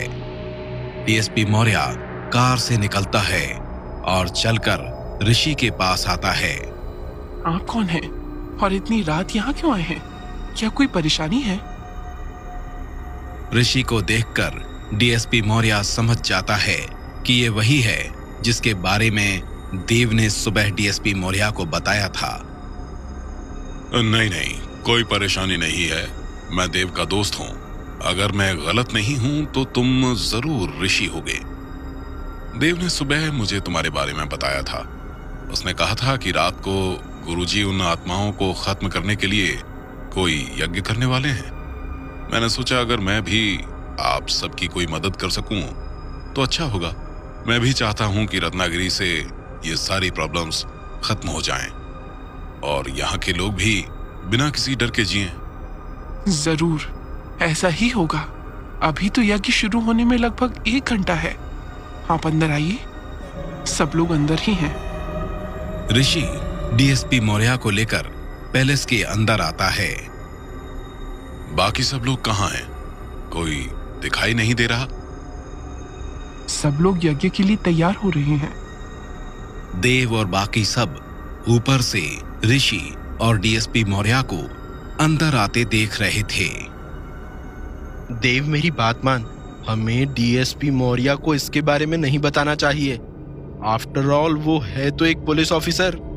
वो किसी भूत के नाम पर तो रिपोर्ट नहीं लिख सकता। वैसे ही पिछले मर्डर्स में हमारा नाम जुड़ चुका है। अगर इस बार भी हमारा नाम आ गया तो हम बहुत बुरे फंस जाएंगे। शुभम, ये सब कोई मजाक नहीं है। अगर पुलिस को ना बताएं तो क्या करें? गुरुजी की लाश को यहाँ पैलेस में गाड़ दें? देव, मुझे भी लग रहा है शुभम सही कह रहा है। हमें पुलिस को ये सब बताने से पहले थोड़ा सोच लेना चाहिए। ठीक है, तुम लोग यही रुको। मैं नीचे डीएसपी से बात करके आता हूँ। अगर मुझे लगा उसे बताना ठीक है तभी मैं उसको इस बारे में बताऊंगा। देव एक लंबी सांस लेकर उस कमरे से बाहर निकलता है और सीढ़ियों से उतरकर नीचे चला जाता है। अरे देव, अच्छा हुआ तुम यहाँ आ गए। देखो, तुम्हारे दोस्त आए हैं। तुमने बताया नहीं था। तुमने अपने किसी दोस्त को भी यज्ञ में बुलाया है? वो मैं आपको बताना भूल गया था। ये रत्नागिरी के डीएसपी है। इन्होंने हमारी बहुत मदद की है। सर, आप अचानक यहाँ कैसे? मैंने तुम्हें कई बार कॉल करने का ट्राई किया था, लेकिन तुमने पिक नहीं किया। सर, वो मैंने फोन चार्ज पे लगाया था। आपका कॉल देख नहीं पाया। तुम ठीक हो ना? हाँ सर, मैं बिल्कुल ठीक हूँ। मुझे क्या होगा? लेकिन आप ऐसा क्यों पूछ रहे हैं? अभी तो काफी ठंड है। इतनी ठंड में भी तुम्हारा पसीना क्यों निकल रहा है? और तुम इतने घबराए हुए क्यों हो? सर, वो एक सर, ये सब आज सुबह से ऐसे ही परेशान है। सबको यज्ञ की चिंता है कि कब ये लोग अपने घर वापस जा पाएंगे। मैं इनको समझाकर थक चुका हूँ।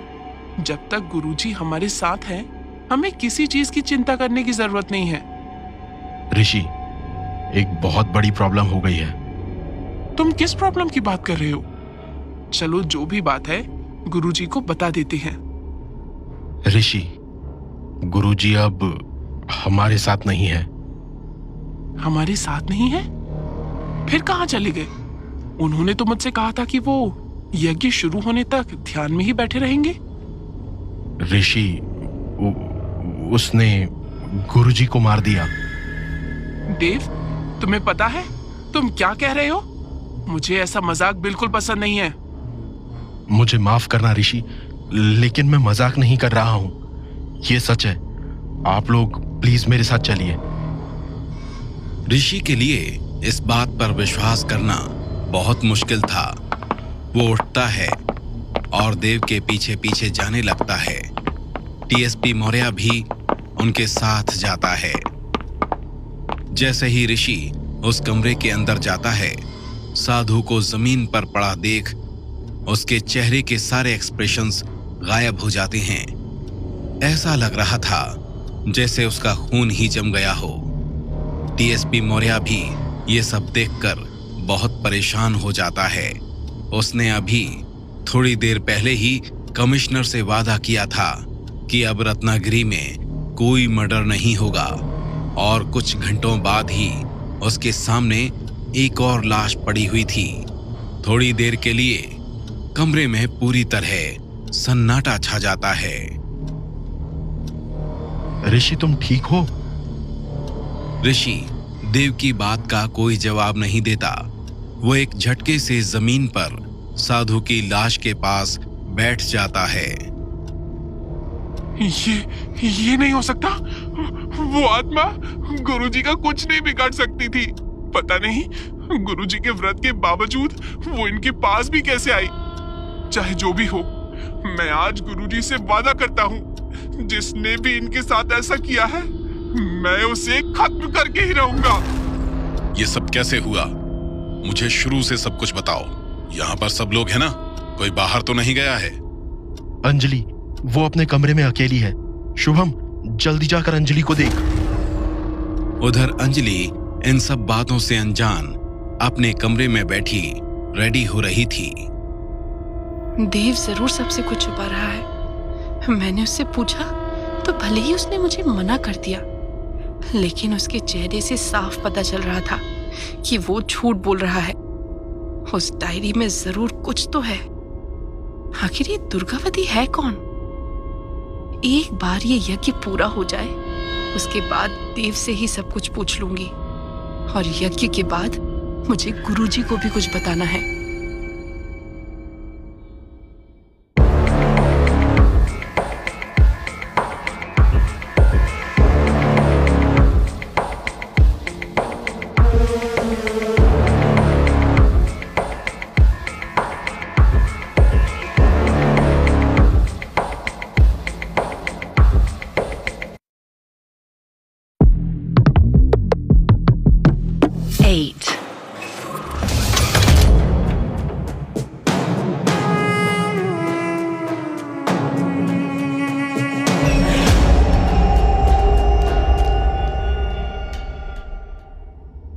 अंजलि अपने कमरे में बैठी ये सब सोच ही रही थी कि तभी शुभम उसका दरवाजा ठोकता है।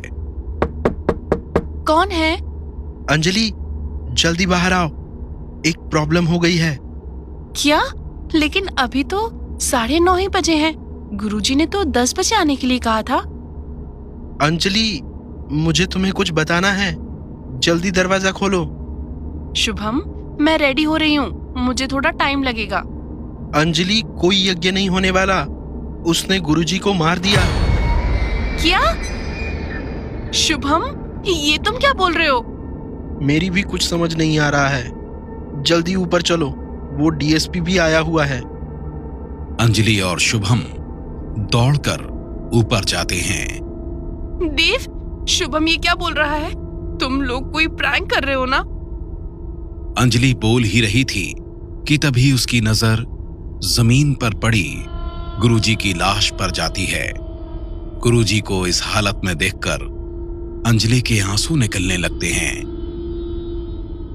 देव, गुरुजी ने तो कहा था कि उन्हें कोई खतरा नहीं है, फिर ये कैसे हो सकता है?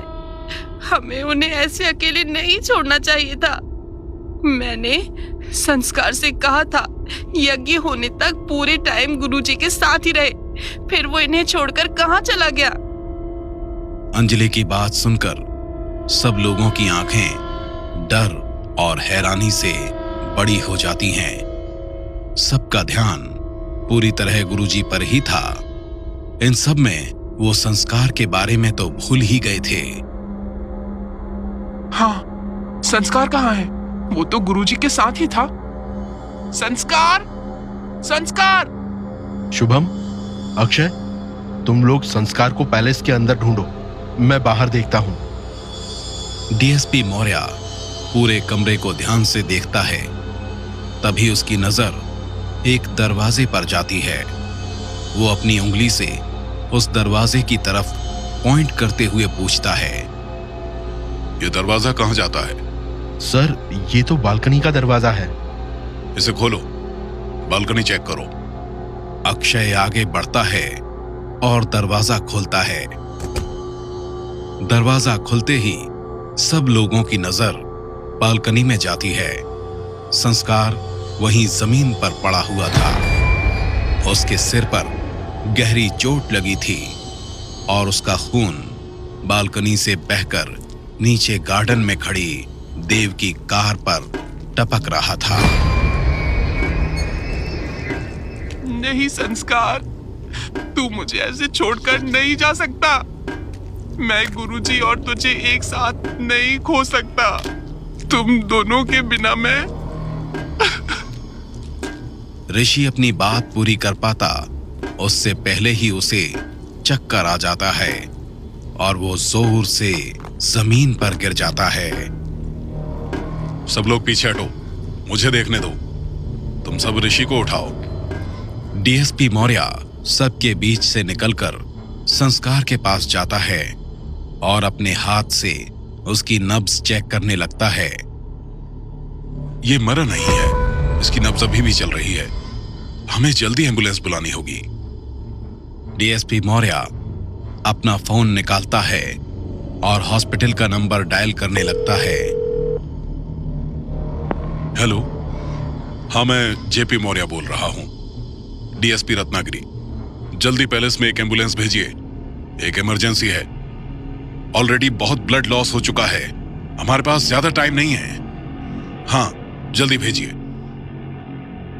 उन्होंने कहा वो लोग फौरन एम्बुलेंस भेज रहे हैं। तब तक इसे उठाकर ऊपर लेटा दो और हो सके तो इसके सिर पर पट्टी बांध दो, काफी खून बह रहा है। देव और शुभम संस्कार को जमीन से उठाकर ऊपर बेड पर लेटा देते हैं और अंजलि उसके सिर पर पट्टी बांधने लगती है। तुम ये कर तो लोगी ना? हाँ सर, मैंने फर्स्ट एड का वर्कशॉप किया है, उसमें हमें इन सब की ट्रेनिंग मिली थी। अंजलि संस्कार के सिर पर पट्टी बांध देती है। पट्टी के बाद उसके सिर से खून बहना बंद हो जाता है। डीएसपी मौर्य फिर से अपने फोन पर किसी का नंबर डायल करने लगता है। अंकुल, तुम अभी कहाँ हो? सर, आज मेरी नाइट ड्यूटी है, स्टेशन में ही बैठा हूँ। बताइए, आपने अभी कैसे कॉल किया? स्टेशन में तुम्हारे साथ और कौन कौन है? सर, शर्मा जी हैं और 2 हवलदार हैं। ठीक है, तुम फौरन पैलेस पहुंचो और आते हुए हॉस्पिटल में चेक कर लेना वहां से एम्बुलेंस निकली या नहीं। सर, सब ठीक तो है ना? और आप अभी पैलेस में क्या कर रहे हैं? अंकुल, अभी टाइम नहीं है, यहाँ एक इमरजेंसी है, तुम जल्दी यहाँ पहुंचो। Yes sir. लगभग 15 मिनट तक सब लोग वहीं खड़े एम्बुलेंस का इंतजार करते रहते हैं। लगता है एम्बुलेंस पहुंचने वाली है। 2 लोग नीचे जाओ, जैसे ही वो लोग आए उन्हें यहाँ लेकर आना और साथ में 2 स्ट्रेचर भी ले आना। सर, मुझे आपसे कुछ बात करनी है। हाँ बताओ, क्या बात है? सर प्लीज 1 मिनट मेरे साथ बाहर आइए। देव और डीएसपी मौर्य कमरे से निकलकर बालकनी में जाते हैं और आपस में कुछ बात करने लगते हैं। कुछ देर बाद दोनों बात करते हुए वापस कमरे में आते हैं। ठीक है, मैं तुम्हारी बात से एग्री करता हूँ। तुम लोग गुरुजी का अंतिम संस्कार कर सकते हो, लेकिन ध्यान रखना, सबको यही बताना कि गुरुजी की नेचुरल डेथ हुई थी। किसी को भी ये पता नहीं चलना चाहिए कि उनके साथ क्या हुआ था। Yes sir. शुभम, अक्षय, जल्दी संस्कार को उठाकर नीचे ले जाओ। एम्बुलेंस नीचे आ चुकी है। सिर्फ संस्कार को? और गुरुजी? उन्हें अभी यही रहने दो। हम कल पूरी विधि पूर्वक उनका अंतिम संस्कार करेंगे। उन्होंने हमारे लिए अपनी जान दी है, हम उनकी ये कुर्बानी जाया नहीं होने देंगे। शुभम और अक्षय संस्कार को ध्यान से उठाकर नीचे ले जाते हैं। डीएसपी मौर्य और देव भी उनके पीछे पीछे जाते हैं। नीचे जाकर वो संस्कार को एम्बुलेंस में लेटा देते हैं। अक्षय, मैं इनके साथ हॉस्पिटल चला जाता हूँ, तू यहीं पैलेस में रुक। नहीं, वैसे भी तेरी तबीयत ठीक नहीं है, तेरा वहां जाना ठीक नहीं होगा। मैं चला जाता हूँ। तुम दोनों कहीं नहीं जा रहे, मुझे अभी तुम सबसे बात करनी है।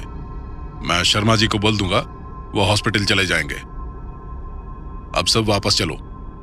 डीएसपी मौर्य के इशारा करते ही एम्बुलेंस फौरन वहां से हॉस्पिटल के लिए निकल जाती है। देव और डीएसपी मौर्य उन दोनों के साथ वापस जा ही रहे थे कि एक पुलिस जीप मेन गेट से अंदर आती है और कांस्टेबल अंकुल उससे उतरकर भागता हुआ उनके पास आता है। सर, आप ठीक तो है ना? और ये एम्बुलेंस किसके लिए आई है? यहाँ पैलेस में तो अभी कोई यज्ञ होने वाला था ना? हमारे साथ आओ अंकुल, तुम्हें सब कुछ समझ आ जाएगा। सब लोग चलकर वापस पैलेस के अंदर घुसते हैं और उसी कमरे में जाते हैं जहां साधु की लाश रखी हुई थी। अंकुल अचानक साधु की लाश देखकर बुरी तरह डर जाता है। सर, ये तो वही साधु है ना जो आज यहाँ यज्ञ कराने वाले थे? इसका मतलब अब कोई उन आत्माओं को नहीं रोक पाएगा। और इनकी लाश यहाँ क्यों? कोई सवाल मत पूछो अंकुल, तुम्हें धीरे धीरे सब समझ आ जाएगा। तो बताओ, कहां से शुरू करें? सब कुछ शुरू से बताओ। सर, हम लोग... रुको। डीएसपी मौर्य उठकर साधु की लाश के पास जाता है। एक साफ कपड़ा और एक पॉलिथीन दो। डीएसपी मौर्य एक कपड़े से उस खंजर को साधु के सीने से निकालता है और एक पॉलीथीन में डाल देता है। इनकी बॉडी को किसी साफ कपड़े से ढक दो, उसके बाद बाहर चलकर बात करते हैं। साधु की लाश को ढककर सब लोग हॉल में आ जाते हैं और देव डीएसपी मौर्य को सब बताने लगता है। सर, यज्ञ 10:30 बजे शुरू होने वाला था। गुरुजी ने हम सबको 10 बजे तक रेडी होकर हॉल में आने को कहा था। मैं शुभम और अक्षय को बुलाने उनके रूम ही गया था। तभी हमने शिल्पा के चीखने की आवाज सुनी और भागकर उसके पास आ गए। जब हम आए तब गुरुजी इसी हालात में थे। शिल्पा, तो तुमने गुरुजी को सबसे पहले देखा? हाँ। क्या तुमने किसी को उन्हें मारते हुए देखा? हाँ। गुरुजी के साथ ऐसा किसने किया? अंजलि, उसने मेरे सामने गुरुजी को खंजर मारा।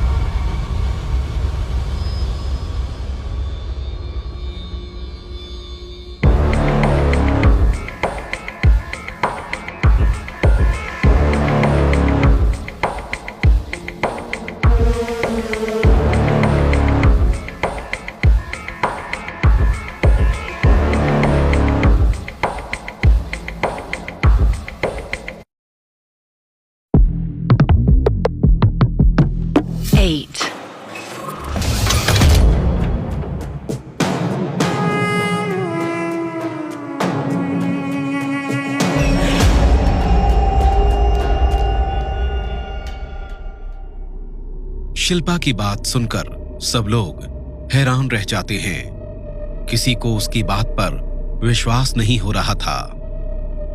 शिल्पा, ये तुम क्या कह रही हो?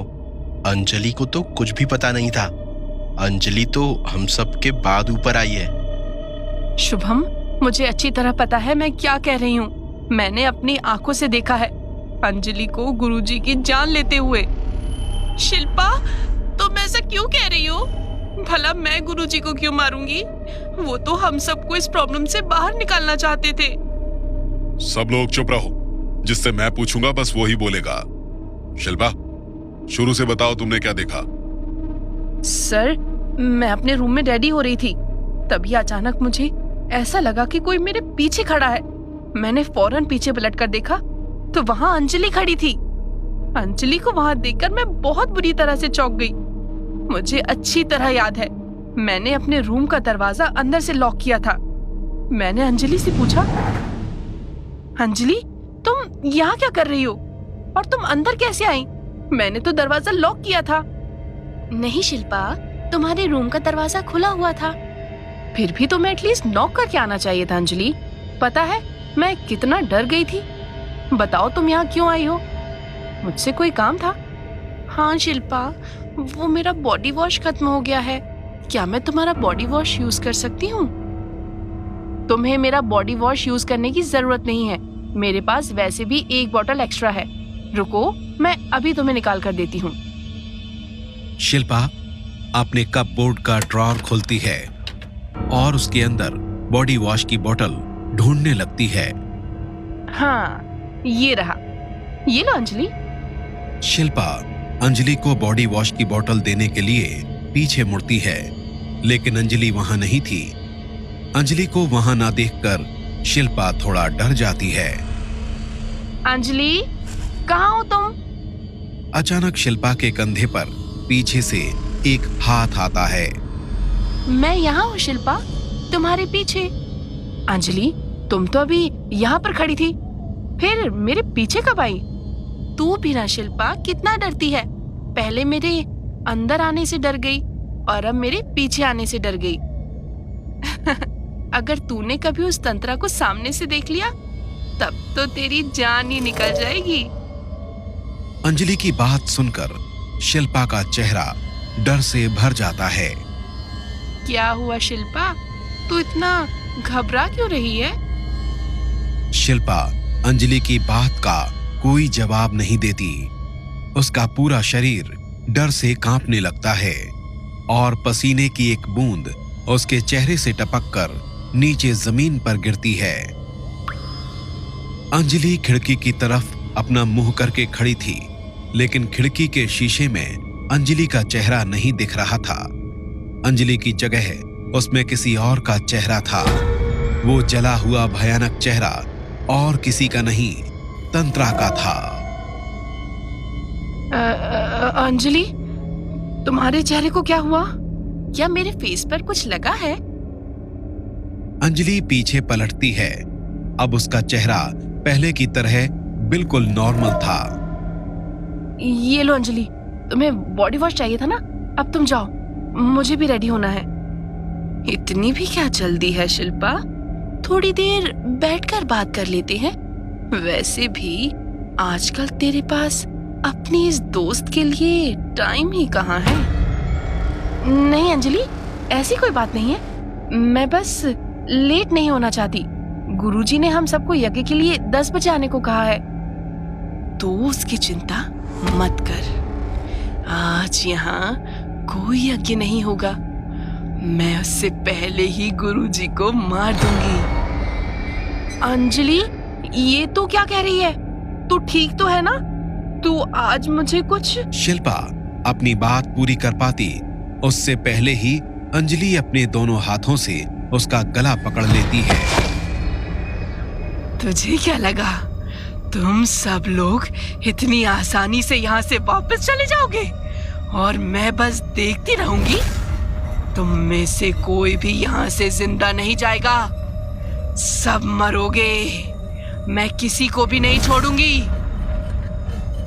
अंजलि, छोड़ मुझे। मैं सांस नहीं ले पा रही हूँ। अंजलि अचानक शिल्पा का गला छोड़ देती है। शिल्पा, पता नहीं मुझे क्या हो रहा है। मुझे कुछ ठीक नहीं लग रहा है। अंजलि, तू डर मत। चल गुरुजी के पास चलते हैं, वो जरूर हमारी मदद करेंगे। शिल्पा सबको बता ही रही थी कि अचानक ऋषि अपनी आंखें खोलता है और उठकर बैठ जाता है। ऋषि काफी देर से लेटा हुआ शिल्पा की सारी बातें सुन रहा था। वो सोफे से उठकर खड़ा होता है और आगे बढ़कर अंजलि का गला पकड़ लेता है। मैं तुम्हें नहीं छोड़ूंगा। गुरुजी ने तुम्हारे लिए इतना कुछ किया और तुमने उन्हीं के साथ ऐसा किया। तुमने संस्कार को भी नहीं छोड़ा। आज मैं तुम्हें जिंदा नहीं छोड़ूंगा। ऋषि, मेरा विश्वास करो, मैंने कुछ नहीं किया है। ऋषि, अंजलि को छोड़ो। इसने गुरुजी को नहीं मारा। मैंने कहा छोड़ो इसे। देव ऋषि को पकड़ता है और खींचकर अंजलि से दूर धकेल देता है। फिर शुभम और अक्षय उसे पकड़ लेते हैं। ऋषि, अपने आप को संभालो। पहले अंजलि की बात तो सुन लो। मुझे पूरा विश्वास है वो कभी गुरुजी को नुकसान पहुंचाने के बारे में सोच भी नहीं सकती। सब लोग अपनी जगह पर बैठ जाओ। शिल्पा, तुम आगे बताओ, उसके बाद क्या हुआ? हम लोग गुरुजी के कमरे में गए। गुरुजी वहाँ आसन पर ध्यान में बैठे हुए थे। संस्कार उनके ठीक सामने बैठा हुआ था। हमें देखकर वो उठा और चलकर हमारे पास आया। क्या हुआ? आप लोग यहाँ क्यों आए हो? हमें गुरुजी से कुछ बात करनी है। गुरुजी तो अभी ध्यान में बैठे हुए हैं, अभी उनसे बात नहीं हो सकती। आप मुझे बता दीजिए क्या बात है, मैं उनसे कह दूंगा। शिल्पा, तू बाहर जा। मैं संस्कार को अकेले में सारी बात बता दूंगी। लेकिन अंजलि, मैंने कहा ना, बाहर जा। अंजलि के कहने पर शिल्पा उस कमरे के बाहर चली जाती है। अब वहां बस अंजलि, संस्कार और गुरुजी थे। पता नहीं अंजलि ने मुझसे बाहर जाने को क्यों कहा। मुझे कुछ ठीक नहीं लग रहा है। शिल्पा चुपचाप उस कमरे के बाहर खड़ी रहती है। अचानक अंदर से गुरुजी के चिल्लाने की आवाज आती है। अरे, ये तो गुरुजी के चिल्लाने की आवाज थी। गुरुजी के चिल्लाने की आवाज सुन शिल्पा कमरे का दरवाजा खोलकर अंदर झांकती है। शिल्पा देखती है कि गुरुजी जमीन पर गिरे हुए थे और उनके सीने पर एक खंजर धंसा हुआ था। सर, जब मैंने दरवाजा खोला तो अंजलि वहां नहीं थी। मैं सच कह रही हूँ, अंजलि ने ही गुरुजी की जान ली है। शिल्पा, तुम ये सब क्या बोल रही हो? मुझे कोई आइडिया नहीं है। मैं तो शाम के बाद अपने रूम से बाहर ही नहीं निकली हूँ। फिर मैं तुम्हारे रूम में कैसे आऊंगी? ठीक है, मैं कल आऊंगा। अभी मुझे जाना है, कल सारी बात बाहर आ जाएगी। चलो अंकुल, देव तुम मेरे साथ आओ। डीएसपी मौर्य पैलेस से बाहर निकलता है। देव और कांस्टेबल अंकुल भी उसके पीछे पीछे बाहर जाते हैं। देव, मेरी बात याद रखना, ये बात किसी भी तरह यहाँ से बाहर नहीं जानी चाहिए, नहीं तो मैं चाहकर भी तुम लोगों की कोई मदद नहीं कर पाऊंगा। ठीक है सर, मैं उस बात का पूरा ध्यान रखूंगा। अंकुल, तुम कार स्टार्ट करो। Yes sir. डीएसपी मौर्य और अंकुल कार में बैठते हैं और पैलेस से वापस घर के लिए निकल जाते हैं। सर, मुझे एक बात समझ नहीं आई। आपने उस साधु की लाश को वहीं क्यों छोड़ दिया और उसकी रिपोर्ट क्यों नहीं की? आखिर देव ने आपसे अकेले में ऐसा क्या कहा? अंकुल, मुझे पता है, हो ना हो साधु की मौत के पीछे उस आत्मा का ही हाथ है जिसने जंगल में मुझे मारने की कोशिश की थी। अगर हम उसकी डेड बॉडी को रिपोर्ट भी कर दें, फिर भी हमारे हाथ कुछ नहीं लगने वाला। वो लोग भी नहीं चाहते कि उनका नाम एक और मर्डर केस के साथ जुड़े। इसीलिए मैंने शर्मा जी से कह दिया है, संस्कार की चोट पर एक एक्सीडेंट रिपोर्ट कर दें। सर, लेकिन ऐसा करना तो गलत है। आप उन सबको क्यों बचाना चाहते हैं? मैं उन्हें बचाना नहीं चाहता अंकुल, असल में मैं खुद को बचा रहा हूं। मैं कुछ समझा नहीं सर। मैंने कल ही कमिश्नर सर से कहा है कि अब रत्नागिरी में और कोई मर्डर नहीं होगा। अगर हम साधु की मौत को नेचुरल डेथ बता दें तो उन्हें भी लगेगा कि हम उनकी मदद कर रहे हैं और मुझे भी कमिश्नर सर को जवाब नहीं देना पड़ेगा। वैसे भी हम उस आत्मा को नहीं पकड़ पाएंगे। लेकिन सर, क्या पता शिल्पा सच कह रही हो। अगर साधु को अंजलि ने ही मारा है तो